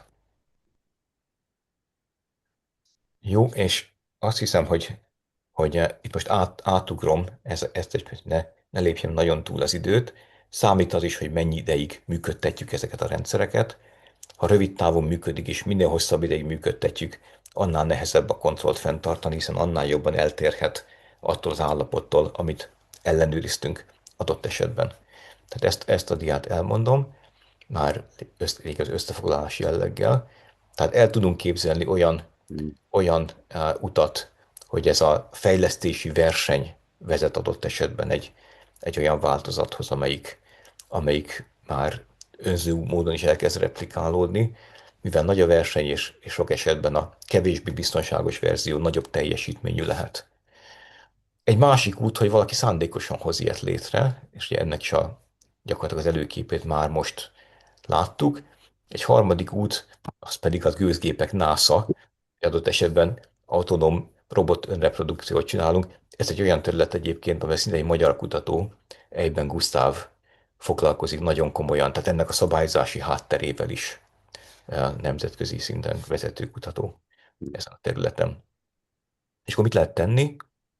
Tehát az ökoszisztéma tenyésztő forgatókönyvek értelmében nagyon-nagyon fontos, hogy megőrizzük a kontrollunkat. Tehát igazából autonóm önreprodukciót nem szabadna megengedni AI rendszereknél egyáltalán. Tehát mindenképp kellene a kontrollt fenntartani, hogy az ember választhassa ki, legalább megpróbálja kiválasztani azokat a tulajdonságokat, amik neki hasznosak.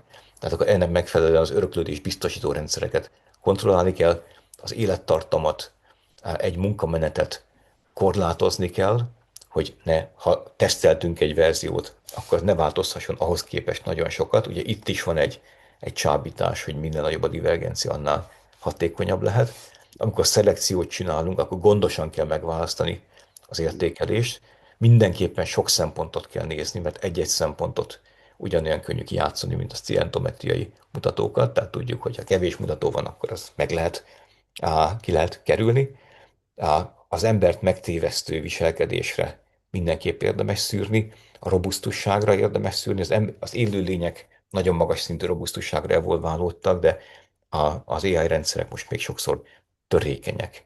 És van egy érdekes gondolat, ez sem bennünk merült fel először, hogy nagyon komplex rendszereknél is működhet az, hogyha a megfigyelt viselkedés alapján effektív egy magas szintű emberegens tulajdonságra szelektálok, és itt pedig az ember szeretete gyakorlatilag. Tehát ezt a nemesítés során a háziállataimban is működött a dolog, anélkül, hogy tudtuk volna, hogyan működik mondjuk egy farkasnak az idegrendszere, és akkor ez bizonyos szintig működhet, csak nem foolproof, mert hogy nem tudjuk egész pontosan, hogy mi történik odabent, de hogy ha az ilyen változatokat, ennek megfelelő változatokat evolváltatjuk, szelektáljuk, akkor ez is lehet egy kontroll.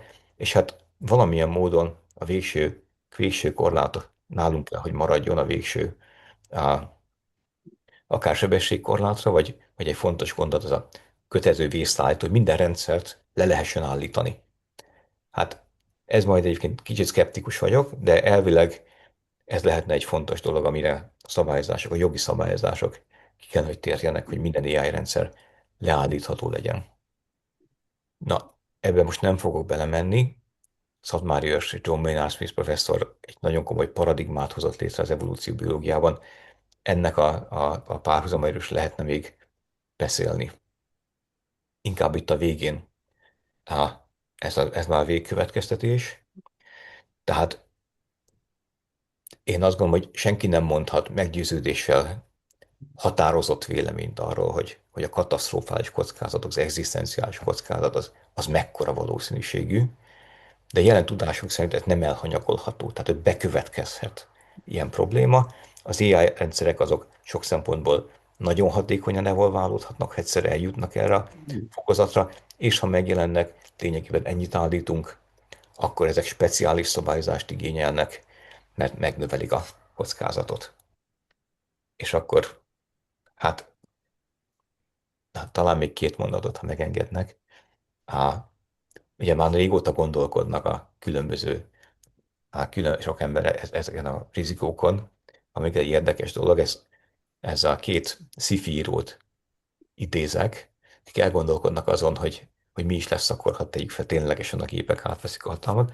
Akkor Arthur C. Clarke, egy nagyon híres amerikai sci-fi író, ő azt mondja, hogy a gépek majd túlszányanak minket, és átveszik a hatalmat. Lehangoló ez? Nem látom, miért volna az.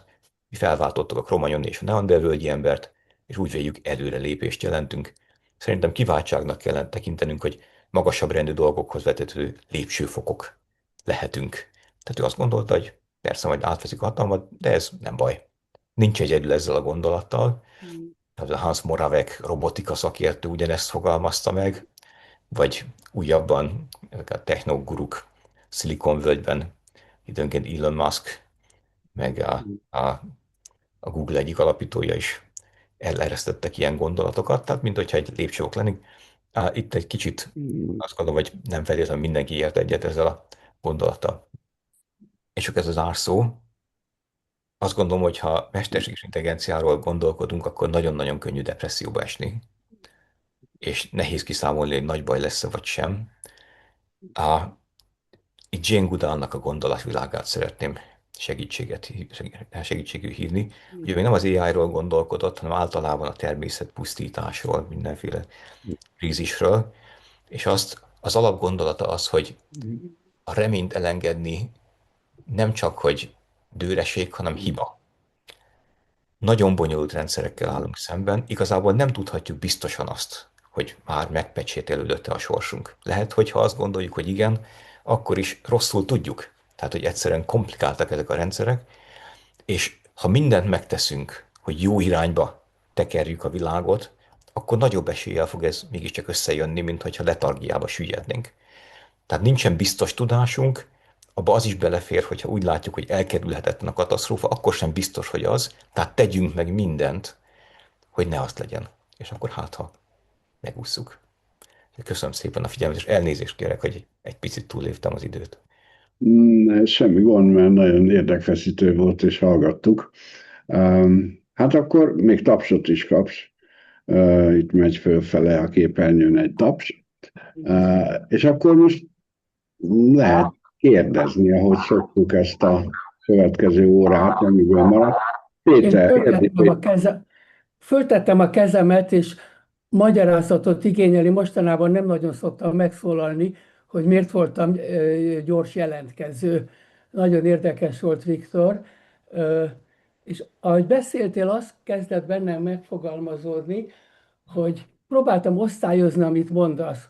Azt szerint, amit mondanak a tudományfilozófusok, vannak deskriptív modellek, a dolgok így és így működnek. Vannak a normatívak, így és így kell működni.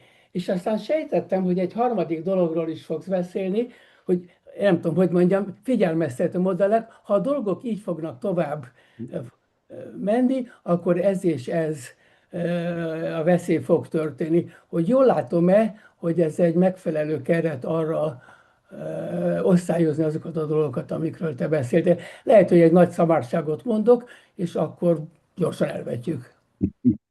Köszönöm szépen, ez egy jó keret. Ez valóban jó keret. Tehát az egész, hogy ezt így, ezen gondolkodtunk és közérdeztük, az pont az motivált, hogy hát ha akkor sikerül elkerülni a nagyobb kockázatot. Úgyhogy ez a harmadik féle. Tehát szerintem szépen végigmentél azokon, amilyen stádiumokon mi is végigmentünk, és ami a célja tényleg ennek a tanulmánynak. Úgyhogy köszönöm szépen. Zsuzsa? Majd a Zsuzsa? Én még akartam valamit mondani. Én vagyok? Hát nem tudom, a Veseli Anna hangját hallom, csak nem vettem észre, hogy ő is jelentkezett. Nekem nem. Várj egy picit, Vajda Zsuzsa. Veseli Anna, te jelentkeztél korábban? Igen, bocsánat. Csak nem vettük észre, akkor mondjad. Na most ki? Én? Na, Anna, Veseli Anna, mert csak nem tudta fölrakni a kezét, mert valami szoftverbaja van. Mondjad. Igen. De én fölraktam. Nem te, a Veseli Anna. Várj egy picit, jó? Anna, gyere. Igen, bocsánat, én dolgoztam együtt elég sokat tudományfilozófusokkal, és kb. 15-20 évvel ezelőtt az volt az egyik fő érdekes kérdés, hogy voltak, akik azt állították, hogy maguk a természettudománynak a törvényei, azok is evolúció tárgyai, és így módon számolhatunk azzal, hogy mindazok a törvények, amik alapján leírjuk a fizikai világot, azok maguk is változnak, és következésképpen maguk a tudományos állítások is, hogy ezzel mi újság van a törvények evolúciójával.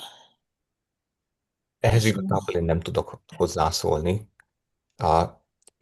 Tehát szűkebb értelemben vett darwini evolúcióval operálunk ebben a gondolatmenetben. Tehát az, amit leírtam, hogy populációk evolválódnak, hogyha vannak olyan öröklődött tulajdonságok, változatosak és befolyásolják a túlélésre szaporodást.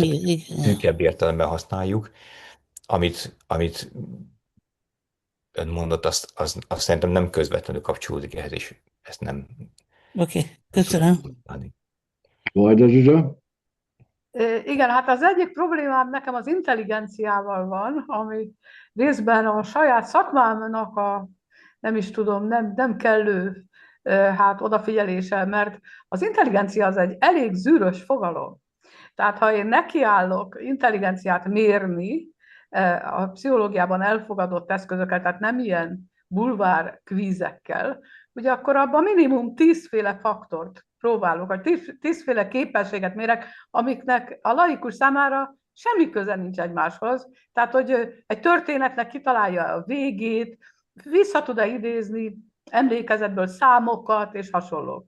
Tehát ezek után úgy kezelni az intelligenciát, mint hogyha ez egy teljesen egységes, mindenki által megfogható, mérhető dolog lenne, szerintem azért ebben vannak problémák, és pont ebbe bele is ütköztem, amikor arról beszélt, hogy a hollónak és a majomnak, ugye, a holló volt az a madár, hasonló kognitív képességek vannak. És aztán azzal érvelt, hogy a holló neuronjai, ugye azok neuronjainak a száma az hasonló a majoméhoz. Na most ez két teljesen különböző dolog, tehát a neuronok száma nem lineárisan függ össze a képességekkel, most szándékosan nem mondok intelligenciát.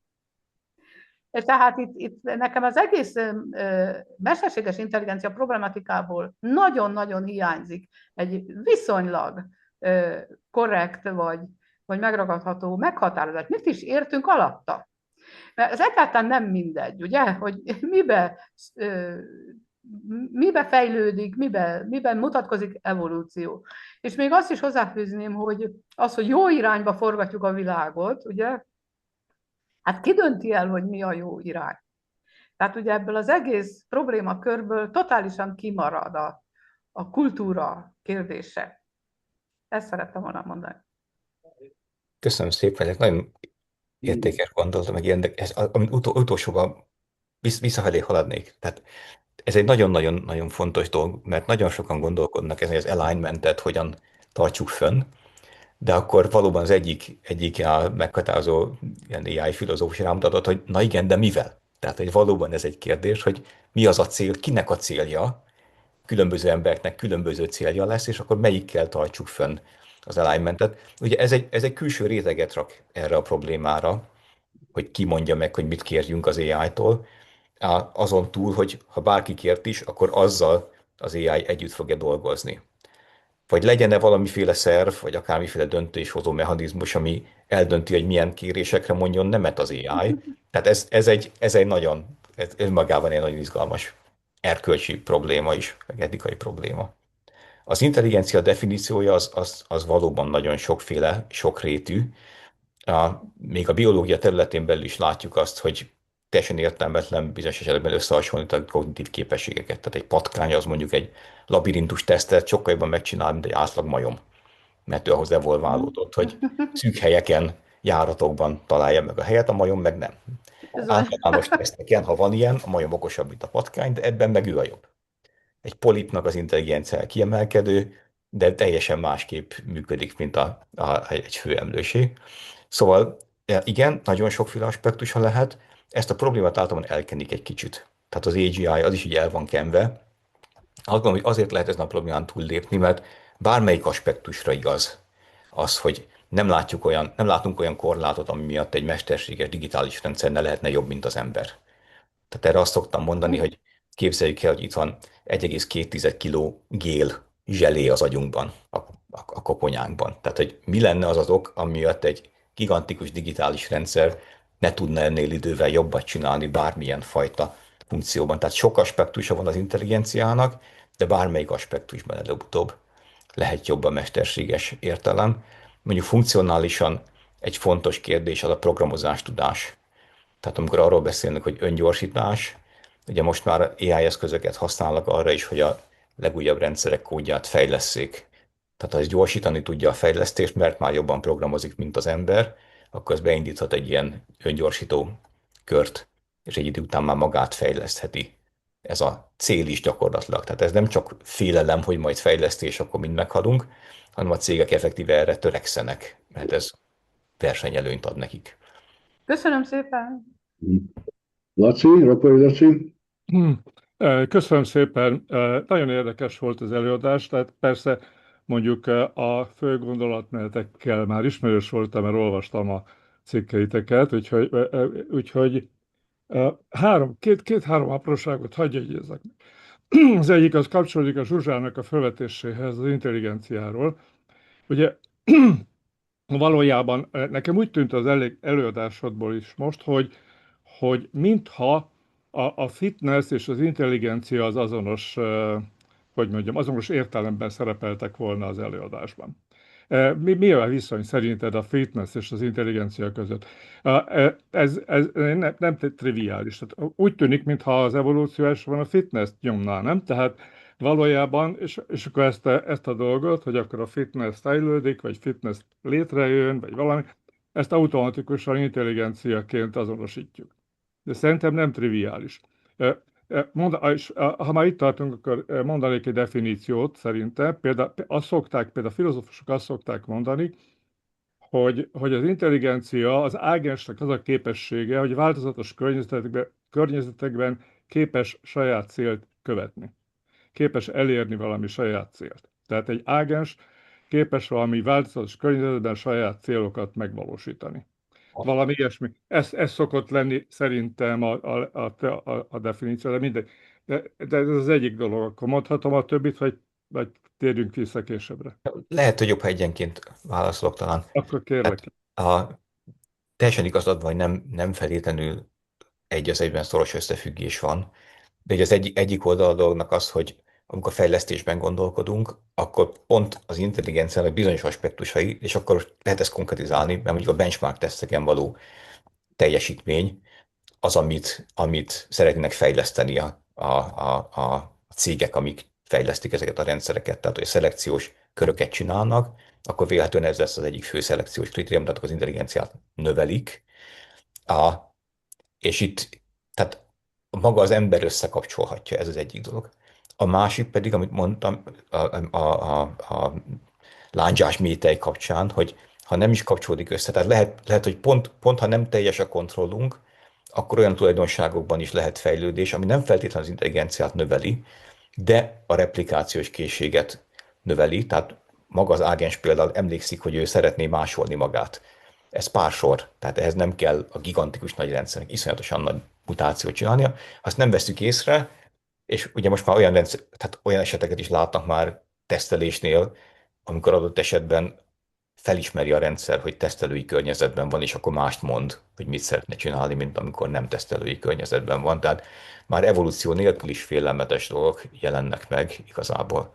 Szóval nem feltétlenül függ össze a kettő, de összefügghet, és a szándékos fejlesztés egy része afelé mutat, hogy növeljük az intelligencia aspektusait. Aha, köszönöm szépen. Akkor mondanám a másik dolgot. Tehát valójában itt a kérdés szerintem az is, hogy mi az, ami evolválódik. Tehát, hogy mondjam, tehát egy módszer, vagy egy ontológiai szempontból micsoda. Tehát ugye az kiderült, ahogy fogalmaztál is, hogy valami digitális entitásról van szó. De hogy kell a digitális entitást azonosítani? Tehát ontikusan az micsoda?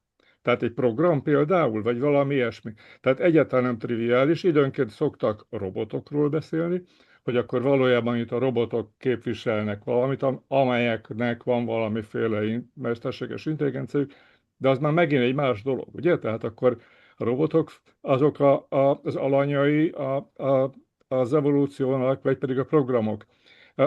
Tehát én szerintem a digitális entitás az egy nagyon speciális dolog, tehát annak az evolúciója, hogy is mondjam, tehát az egy külön történet. Tehát az nem ugyanaz, mint egy a materiális létezőnek az evolúciója, nem ugyanaz a léte egyáltalán, más típusú léte van, ugye? Tehát nyilvánvaló. És akkor meg itt lenne majd egy harmadik, hogyha megengeded, akkor ezt befejezni. Ez nagyon fantasztikusan jó kérdések, és ugye nem véletlenül, hogy számítógép vírusokról beszélünk. Tehát a számítógép vírus az egy egyszerű eset, mert ténylegesen egy zárt megfogható programkódról van szó, ami másolja magát egyik számítógépről a másikra. Tehát és mondjuk azt, hogy azért is jó az analógia, mert a számítógép rendszert használja, mint a sejtet a vírus. Tehát nem tudná magát azon kívül replikálni, de ez az evolúciós képességet nem korlátozza. Tehát a vírusok kiválóan evolválódnak attól függetlenül, hogy a sejtekre vannak ráutalva a tényleges replikációhoz. És ugye a metamorf vírusok azok már tudnak is, számítógép vírusok tudnak is ilyen szinten evolválódni, csak ők még nem lesznek komplexebbek. Hogy mi lesz egy replikációképes MI rendszer, hogy fog kinézni, azt nem tudom. Tehát a legegyszerűbb nekünk azt elképzelni, ami a biológiai evolúciónak az analógiája, hogy ténylegesen egy zárt egység, és akkor ő másolja magát. Ez nem elképzelhetetlen, tehát a legfrissebb tanulmányban ez az LLM ágens féregrendszer, ő lényegében mind a két komponensét tudta továbbvinni, de tudta külön is. Tehát az ágens másolta úgy is, vagy tehát a worm, a féreg részét másolta úgy is, az elem részét nem tudta, de a kettőt, de próbáltam másikat is, amikor lehetett. Szóval elképzelhető, hogy akár átmeneti stádiumként egy ilyen elosztott rendszer legyen az, ami képes másolni magát, de ez is adott esetben, ha elég szoros a kapcsolat a változatok között, akkor már evolúciós folyamatot beindíthat. Egy zárójelet nyitok, tehát van, aki elképzeli azt is, hogy ilyen ember-AI hibrid rendszerek is elindulhatnak evolúciós úton. Ott is a kapcsoltság a kérdés, tehát az emberi változatosság és akkor az általa használt AI rendszer változatosság összekapcsolódik el, és akkor tud egy ilyen mutualista, szimbionta rendszer is működni az evolúció esetén. Tehát rövidre zárva, azt könnyű elképzelni, hogyha egy ténylegesen egy zárt programkódról van szó, és ez sem lehetetlen, hogy így működjön, de az is lehet, hogy szétosztott rendszer lesz, és van egy pont, ahol véget ér az analógia, tehát mondjuk a robotoknál semmi nem indokolja, hogy a roboton belül legyen az irányító egység. Tehát lehet mondjuk egy központi intelligencia a robot irányítja, nem egy olyan robotrendszert csinálnak, hogy elosztott rendszer, és az egységek kommunikálnak egymással, amit az egyik megtanul, azt a másiknak is át tudja sugározni. Tehát itt lehetnek ilyen elosztott rendszerek, amiknél az analógia lazán azért fennállhat, de másik, mint a biológiai rendszer. Köszönöm szépen. Tök jó, akkor a harmadik az ahhoz kapcsolódna, amit említettél is már, nevezetesen, hogy az ember mesterséges intelligencia rendszer, közös rendszer. Hát ugye itt valójában azt nem értem, hogy miért nem evidens, hogy itt egy együtt koevolúcióról van szó. Tehát bizonyos értelemben természetesen a mesterséges intelligencia rá van utalva emberi aktusokra, vagy emberi tevékenységekre, és ugyanakkor az ember is rá van utalva a mesterséges intelligenciára. Szerintem a mesterséges intelligenciának korábbi verzióit egyfolytában használják. Az egész technika tulajdonképpen egy ilyen zárójelbe zárva, mindegy. Tehát szerintem itt egy közös egymásra utaltságról is lehet beszélni. Én például ebből a szempontból például szeretném fölidézni Marshall McLuhannak azt a dumáját a gépekkel kapcsolatban, nem csak a mesterséges intelligencia, a gépekkel egyáltalán azt mondta, hogy valójában az emberek a gépek szaporító szervei. Tehát, tehát nem arról van szó, hogy az egyik robot egy másik robotot csinál, hanem az emberek révén csinálja. Ezt nyilvánvalóan ravasz módon. Tehát csak arra akarok itt utalni, hogy valójában ez a koevolúció szerintem van erre nyilván szebb biológiai kifejezés is, hogy az nekem szimpatikusabbnak tűnik, vagy reálisabbnak tűnik.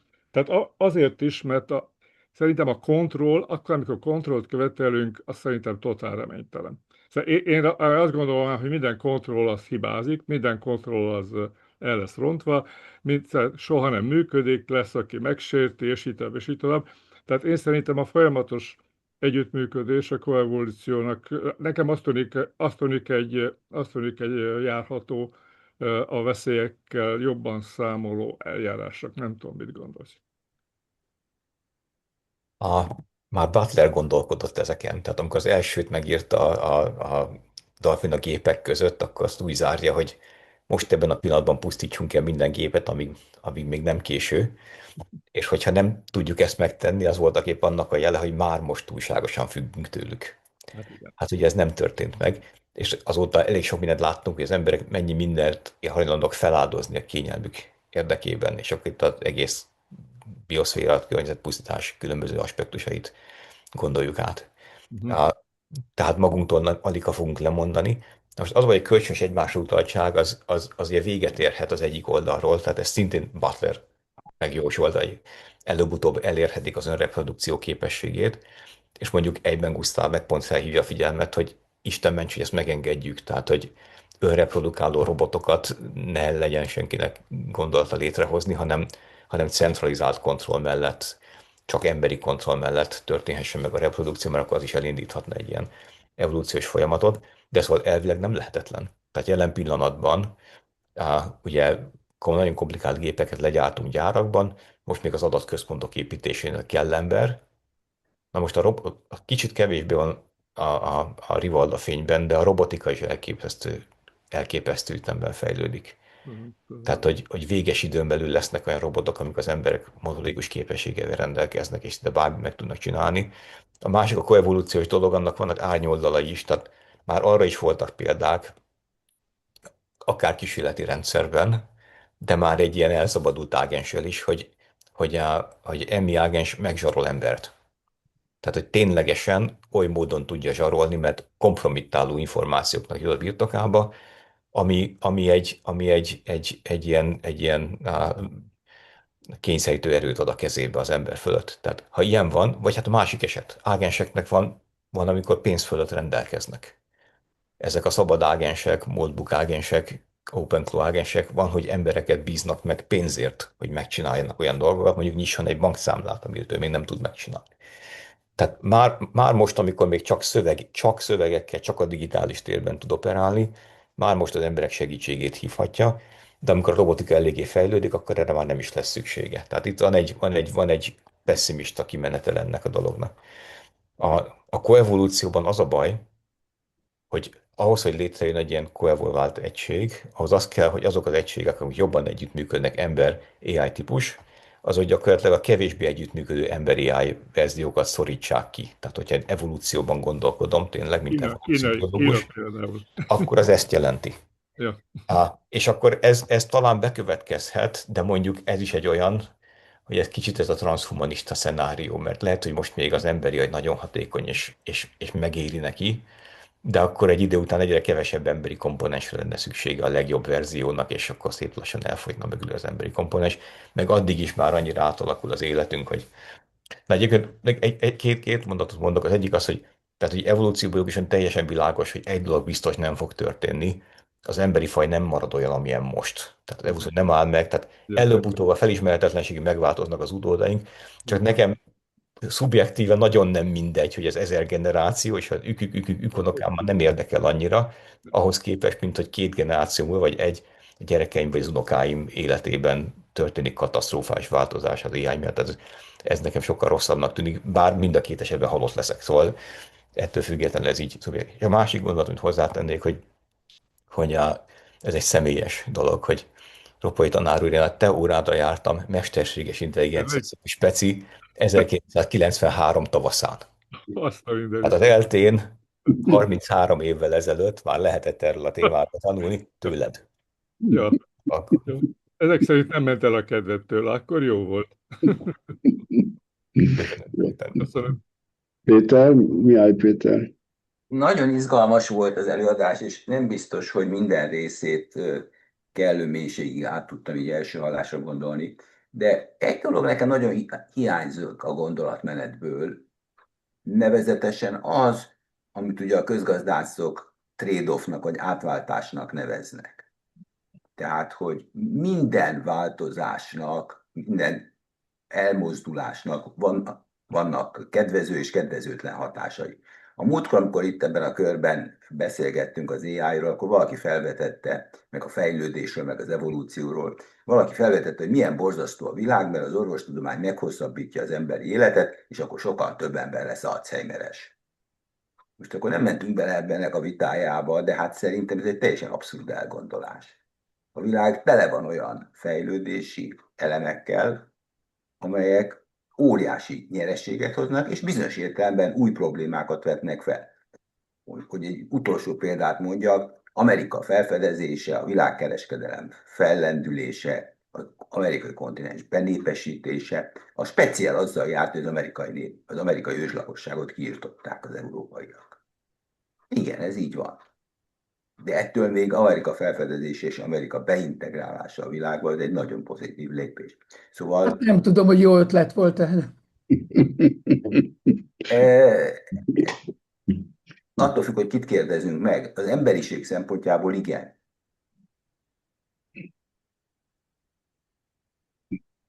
Jó, nem biztos, nem. Volt, tehát a trade-off gondolata azért szerepelt itt. Tehát bizonyos dolgokat nem akartam érinteni, mert van, ami Tehát ez, amiről beszélünk, ez bizonyos értelemben tényleg tudományos jóslás, de hogy mit szeretnénk, meg mi a jó, az meg már egy értékválasztás. Viszont ami explicit trade-offként megjelent a gondolatmenetben, az sok esetben a funkcionalitás és a kontrollálhatóságnak a trade-offja. Tehát minél többet trenírozom a rendszert, minél több eltérést engedek attól a verziótól, vagy evolválni enged, mind a kettő változtatja. Tehát akár a munkameneten belüli tanulás, akár az evolúciós változás fejlesztheti a funkciót, jobb lehet annak a felhasználónak, mert hozzá már alkalmazkodott, tudja, hogy mit szeretne. Adott esetben az evolúcióval is hatékonyabb változat kialakul. Viszont ez az eltérés meg ugye csökkenti annak a kontrollnak a jelentőségét, amit az eredeti változaton végrehajtottam. Lefuttattam a tesztjeimet és a többi, de azóta változott. Tehát minél többet változik, minden nagyobb flexibilitást engedek az egyedeknek akár a Igen, tanulásában, akár az igen, igen, evolúciójában. igen, igen. Annál nagyobb Jó, a jó, jó, hát kockázat, nyugodtan. viszont Bocsánat, nagyobb a tudtam, kell hatékonyság. lépni. Hát van egy ilyen, meg amikor a piaci dinamikáról beszéltünk, ugyanez. Tehát az a cég, amelyik óvatosabban fejleszt, több időt fordít arra, hogy az új verzióknak a biztonságosságát tesztelje, az lemarad a versenyben, mert a másik az egész összes erőforrását arra fejleszti, hogy a benchmarkokon jobbat hozzon ki a rendszer. Tehát, hogy vannak ilyen trade-offok, amik pont így akkor a kockázatemelkedés irányába mennek a jelenlegi versenyhelyzetben. De ez persze más, mint amiről te beszéltél, azt értem, de hogy ilyen trade-off meg benne volt a gondolatmenetben. Persze, persze. De én ezt normálisnak tartom. Tibor, Szántó Tibor? Köszönöm, tetszett nekem is az előadás. Arra szeretnék rákérdezni igazából, amit említettél, több dián is szerepelt a vörös vonal, hogy szerinted hol van akkor ez a vörös vonal, amit nem kellene átlépni? Van-e ilyen egyáltalán, amit nem kellene átlépni? Illetve hát vannak olyan érvelések, nem kis tudósok is úgy érvelnek, hogy a tudományban nincsen vörös vonal. Tehát nincsen határ, amit meg lehet csinálni, azt úgyis meg fogja csinálni valaki, ha én nem, akkor valaki más megfogja. Utaltál erre is, hogy a verseny ugye óriási a különböző cégek között, amit az egyik cég ugye most mondta óvatosabb és nem csinál meg, a másik majd megcsinálja, mert abból szerez versenyelőnyt. Hol lehet itt határt húzni? Lehet-e egyáltalán? Tehát mik szerinted a kilátások, és hogyan lehetne meggátolni azt, hogy ugye mondtál egy ilyen, föl is írtam magamnak, egy ilyen félmondatot, hogy ne adjunk rá utasítást. Hogy lehet ezt megcsinálni, hogy ugye van egy kalapács, azzal be lehet verni egy szöget, meg be lehet verni egy ember fejét. Mindegyikre van példa. Tehát ha egyszer ilyen eszközeink vannak, akkor hogyan lehet meggátolni azt, hogy ezekkel az eszközökkel valaki szándékosan ne éljen vissza, most nem beszélve ugye ennek a úgymond idézőjelben természetes evolúciójáról. Tehát hogyan lehetne az emberi rossz szándékot kiszűrni, illetve ilyen vörös vonalat felállítani, hogy lehet-e egyáltalán? Hát a vörös vonal az ugye egy metafora volt bizonyos értelemben. Tehát olyan értelemben használtam, hogy mik azok a képességek, amik a legveszélyesebbek azon az úton, ami adott esetben egy evolváló rendszerhez vezet, ami kiszabadul az emberi kontroll alól.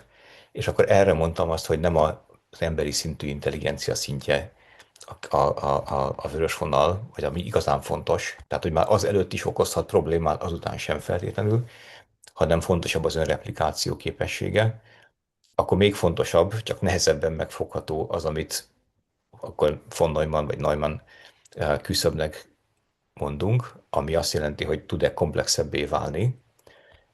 Ez nehezen megfogható. Tehát erre mondjuk nem mernék kiadni egy ENSZ, vagy nem tudom milyen állásfoglalást, vagy törvényt, nehéz. Tehát ez egy elvi jelentőség dolog. Amit lehet konkrétabban vizsgálni, az az önreplikáció képessége, és ezt már más is felismerte, tehát erre vannak benchmarkok. Ami nincsen furcsa módon, az a szabályozás.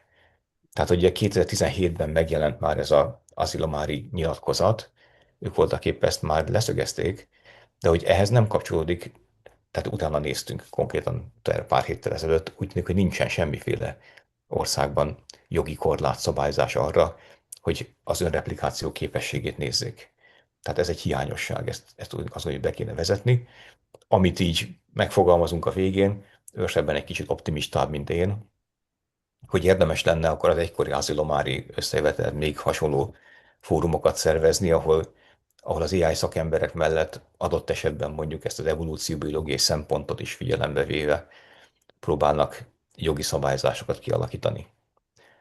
És akkor, amiket elmondtunk, hogy hogyan lehet, tehát konkrétan az evolúcióképes rendszerek veszélyeit csökkenteni, akkor ezt valamilyen formában jogi szabályzásba önteni. Nem tudom, hogy ez fog-e sikerülni, vagy esélyese, csak hát ha meg se próbáljuk, tehát kongatjuk a vészharangot, aztán vagy hallgatnak rá, vagy nem. Könnyen lehet, hogy nem fognak, és akkor lehet, hogy az lesz a kérdés, hogy előbb-utóbb valami úgy eléggé elromlik, és akkor az a kérdés, hogy az rögtön irreverzibilisen romlik el, vagy úgy romlik el, hogy abból okulhassunk. Tehát alapvetően szerintem ez az igazi kérdés itt az existential threat vonalon, de emellett ott van a rengeteg probléma, amit az AI akkor is generál, hogyha nem lázad föl. Tehát ebben meg most akkor nem tudnék vele menni, mert ott ugyanúgy, tehát semmivel nincsen több alapom ezen gondolkodni, mint akárkinek itt a közönségből, de én is úgy érzem sokakkal együtt, hogy, a, hogy már a mostani AI rendszerek, hogy minél inkább elterjednek, egyre több problémát fognak generálni, anélkül is, hogy föllázadnának. De ez egy másik terület. Nikos, üdvözlünk! Köszönöm szépen. Nem az üdvözlés, hanem az előadás, de az üdvözlést is. Az előadás végén volt egy utalás a Maynard Smith Szatmári féle nagyugrásokra. A legutóbbi mondatokat érthetem úgy, hogy az önreplikáció az tulajdonképpen egy ilyen evolúciós nagyugrásként értelmezhető?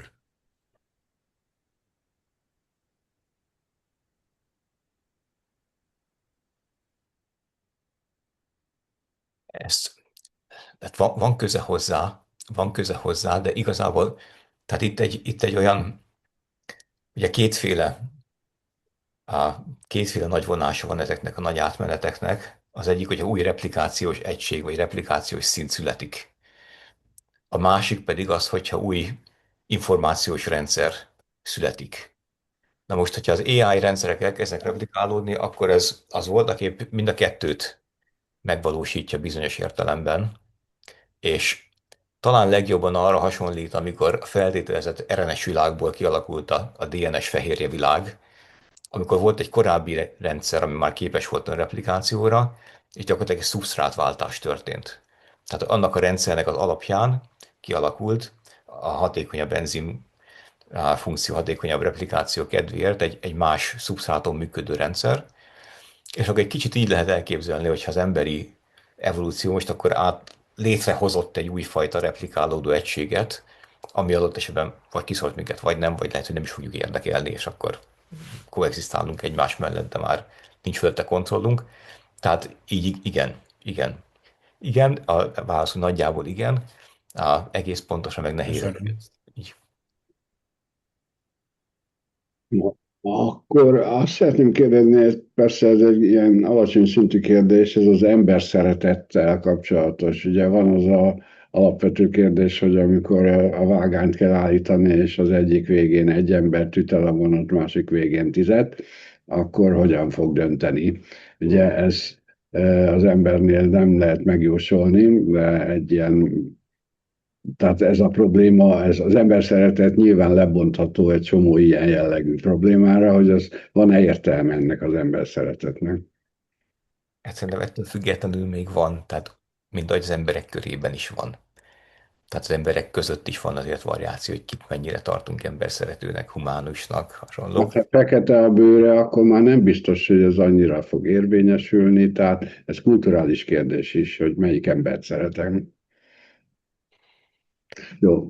Igazad van, tehát ez komplikált ügy, de az nem azt jelenti, hogy semmit nem lehet csinálni. Igen, értem. Jó. Azt hiszem, a Laci jelentkezett először, aztán a János. Igen.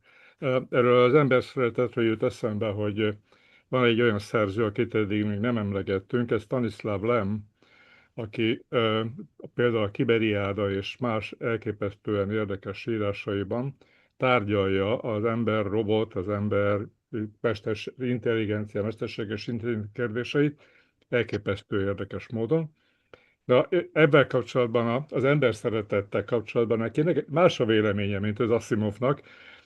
A Lem azt mondja például a Kiberiádában, hogy az ember az egy szörnyű lény. Tehát igazából, ha megnézzük az emberek történetét, akkor azt látjuk, hogy egyfolytában öldököltek, gyűlölködtek, szörnyűségeket csináltak, úgyhogy a robotok ebből a szempontból reményt adnak, hogy az emberi szörnyű történelmet fölváltja valami, nem is tudom, tehát kevésbé szörnyű, szeretetteljesebb történet, amelyik ugye, hát, mert eleve abból indultunk ki, ugye, hogy az emberek szeretik egymást, hát egyáltalán nem triviális. Ja. És akkor még itt két apróságot mondanék. Az egyik az, hogy itt fölmerülhet a teológiai szempont. Nevezetesen, hogy például ha nézzük a teológusoknak a szövegeit, akkor a kérdés, hogy vajon Isten és ember viszonyában hogyan, tehát mi szüksége van? Szükséges-e, hogy Isten szeresse az embert, vagy az ember szeresse az Istent, vagy egyáltalán mi szüksége van az Istennek az emberre, vagy az embernek az Istenre? Tehát ebből a szempontból szerintem itt van egy pár hasonlóság talán, amit érdemes akár a teológusokat is megkérdezni. De igazából nem ez az érdekes, amit igazán akartam kérdezni, az a következő. Akkor, amikor elindult ez a biznisz mostanában, nekem az volt a benyomásom, hogy itt egy ilyen személyi mesterséges intelligencia fog létrejönni. Ugyanúgy, ahogyan a személyi számítógépek, az egyéni attitűd, az internetes, vagy az egyéni attitűd a digitális szférához. Tehát, hogy az embernek lesz egy ilyen digitális segítője, vagy egy digitális, nem is tudom, micsodája, tehát a kiterjesztése, amelyik individuális, és az egyes személyhez kötődik, és az egyes személy használatára az ő saját személyiségének a kiteljesítését és kibontakoztatását szolgálja. Azt szeretném megkérdezni igazából, hogy mit gondolsz erről, ennek van realitása? Próbálok azokra a részekre válaszolni, hogy talán evolúcióbiológusként így valamit hozzá lehet pluszban, tehát még a teológiát azt kihagynám. Oké.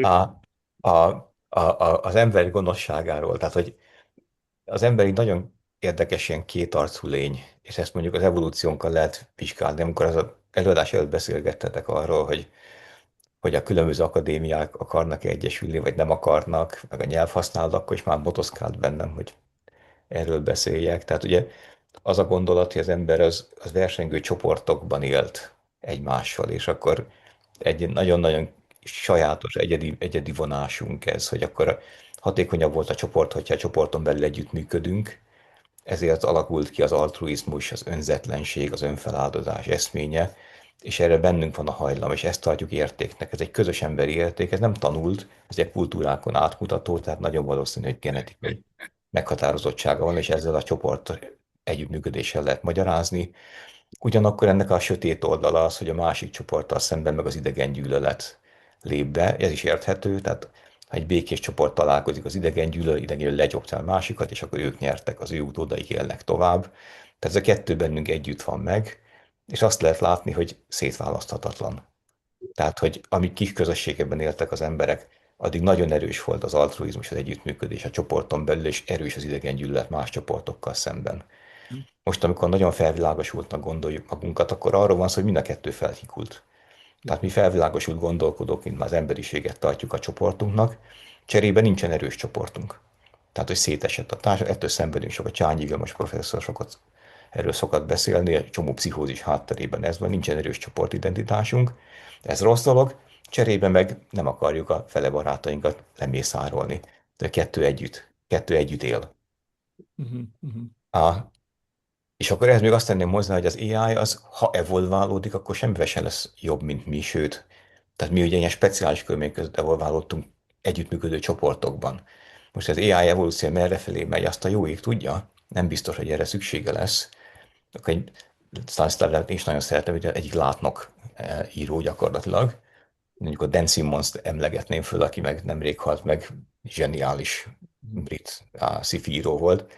Tehát nála pedig kiderül egy idő után, hogy az AI, az nem egy darab AI, hanem rengeteg egymással versengő entitás. Tehát, hogyha elindulna egy ilyen ökoszisztéma szenárió, akkor az nem azt jelenteni, hogy ilyen békés AI-ok összefognak az ember ellen, hanem egy idő után, hogyha nálunk úgymond fejlettebbek, egymással fognak versengeni. És az is lehet, hogy közben az ember megmarad, mert már nem érdekes neki az egész. János? Utolsó félmondatokkal előtte Viktor, amit akartam mondani.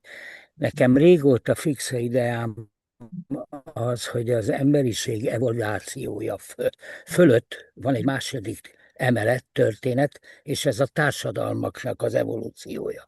És amit az előbb itt nagyon szemléletesen végigmondtál, az pontosan erre utal, és a társadalmak evolúciója, ami lehet pozitívan értékelni, hogy mi minden fejlődött azóta, hogy ős közösségből emberi társadalmakká nőttünk.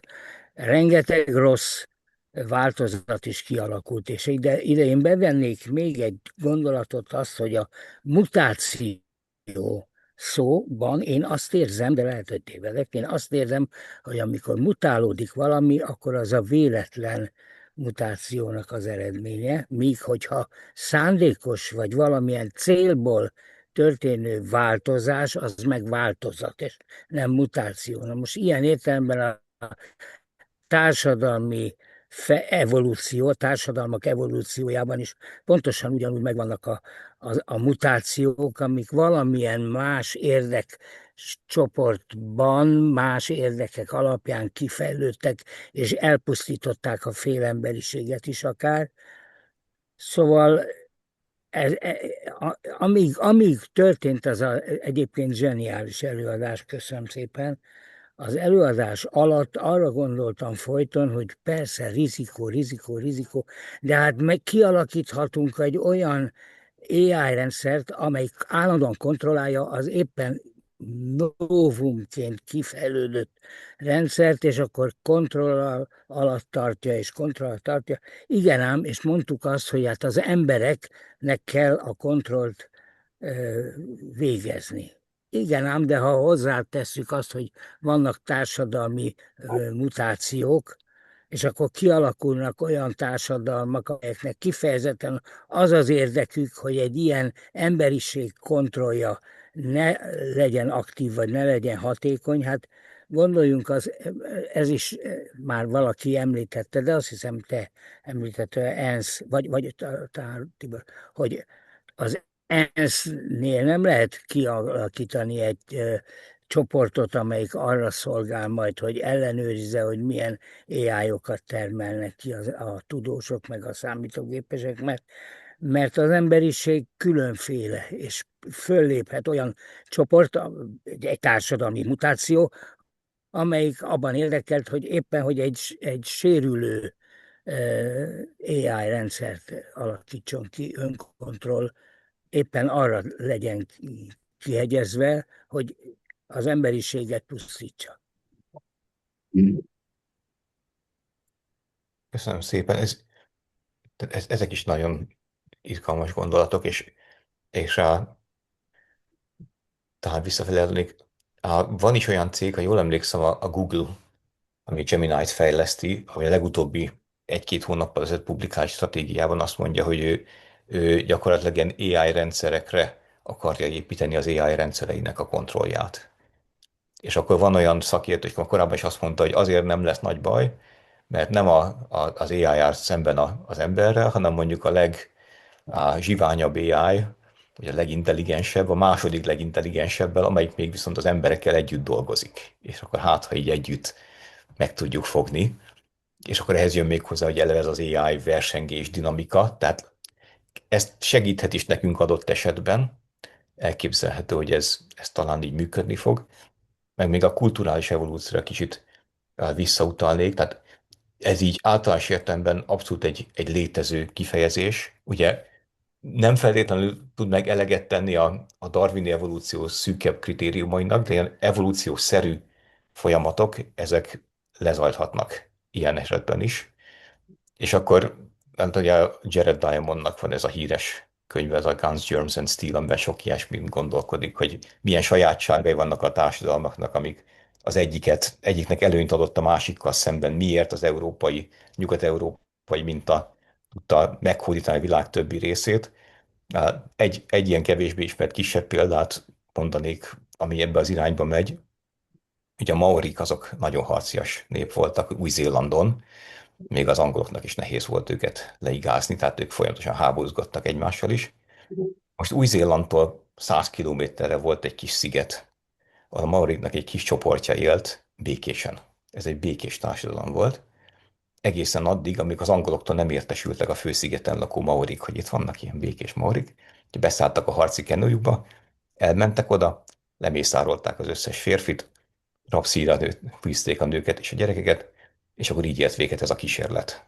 Nyilván a békés társadalomban élni mindenkinek jobb volt, de az agresszív verzió, ami egy kulturális norma, lenyomta a másikat, ezért tovább. Sajnos ez egy ilyen negatív csengésű tanmese. Péter? Én akkor tettem fel a kezem, amikor a Vajda János a kontrollról beszélt, és ugye hát itt nagyon különböző vélemények vannak. A Ropai Laci ugye már kinyilvánította, hogy semmilyen kontrollban nem hisz, és az sose sikeres. Mások meg azt gondoljuk, hogy a valami fajta visszacsatolás szabályozás mégis az valami fejlődésnek a kulcsa, de hát ez egy másik alkalomnak a témája lehet, csak akkor föltettem a kezem, ezért bocsánat. Nekem van egy kérdésem, hogy kettő. Az egyik az, hogy hogyan lehet megismerni, hogyha valamiben szerepe van egy mesterséges intelligencia-szerű evolúciónak, tehát eredményének. Ugye, hát ha találkozunk egy emberrel, megismerkedünk, nem fogjuk tudni, hogy fotografikus memóriája van, pedig az egy óriási előny adott esetben. Tehát ez egy evolúciós képesség, de hát hogyha egy ilyen mesterséges intelligencia által előidézett evolutív rendszerrel találkozunk, azt honnan fogjuk tudni, hogy mi van benne. Ha nem tudjuk, nyilván kellene, akkor van egy tesztkészlet, amivel az ember sétál, és akkor leteszteli az illetőt, vagy az alkalmazást, hogy akkor ez micsoda. Nem tudom, hogy ezzel mit lehet kezdeni. Ha viszont nem lehet felismerni, hogy hogyan akarjuk, van elképzelés tényleg, amit mondhatok ebben a cikkben nagyon hosszan, hogy hogyan lehet ellenőrizni, vagy megakadályozni, hogy baj legyen. Hát olyan mennyiségű kódot kellene tárolni, és azt valakivel átvizsgáltatni, lehet, hogy az is egy AI lesz, amivel át kell vizsgáltatni, hogy megállapítsátok, hogy ez most szabályszerű, vagy nem szabályszerű. Tehát ez ki van-e találva, vagy csak ez egy wishful thinking, hogy kéne valamit csinálni? Hát én azt hiszem, az egy általános egyetértés más szakértők körében, hogy már mostani rendszerek sem igazán megérthetők. Tehát van egy ilyen törekvés, az explainable AI, és próbáljuk felderíteni, hogy hogyan is gondolkodott, de amennyire az én megértésem szerint az nem az általánosan mindenre meg fogjuk tudni, mit fog mondani, hanem egy konkrét érvelést nagy nehezen ki lehet esetleg nyerni a rendszerből. Tehát már a tanuló rendszereknél hiába ismerjük a kódot, az eredeti kódot, az csak a tanulási algoritmus. Az, hogy ő mit tanult meg és mit fog csinálni, nagyon nehezen megjósolható. És ugye pont itt jön be ez a törékenység, hogy jól működik 100 esetből 98-szor, kettőször meg van bűdletes butaságot mond, amit nem is gondoltunk, mert hogy valami furcsán éget be az agyába. Tehát, hogy ez már most evolúció nélkül egy nem igen megoldható probléma. És akkor emiatt, ha az evolúcióképes rendszert nézzük, akkor nem tettünk más, mint amit tényleg a farkas háziasításánál csináltunk, meg az őstulok, amely nem volt sokkal barátságosabb állat háziasításánál csináltunk, hogy a megfigyelő tulajdonságokra szelektálunk, és reménykedünk, hogy akkor ez egy robusztus rendszert hoz létre. Ez más esélyünk nincsen igazából. Értem. No, hát ennél vidámabb lezárást is el tudnék képzelni, de minden esetre az látszik, hogy veszélyekkel kell szembenézni, és nagyon köszönjük, hogy kibírtál minket ilyen hosszú ideig, és nagyon élvezetes volt, és mélyen szántó, ahogy lehet mondani, a Szántó Tibor segítségével.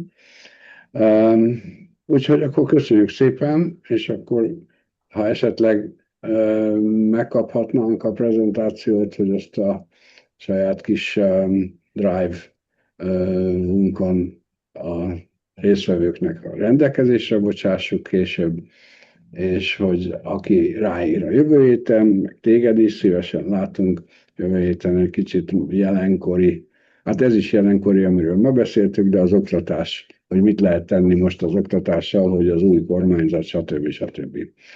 Úgyhogy Köszönöm szépen lehetek a jól, lehetőséget, és pihenjetek jól, és köszönjük még egyszer. Szerbusztok! Köszönöm szépen. Szervusztok. Viszontlátásra.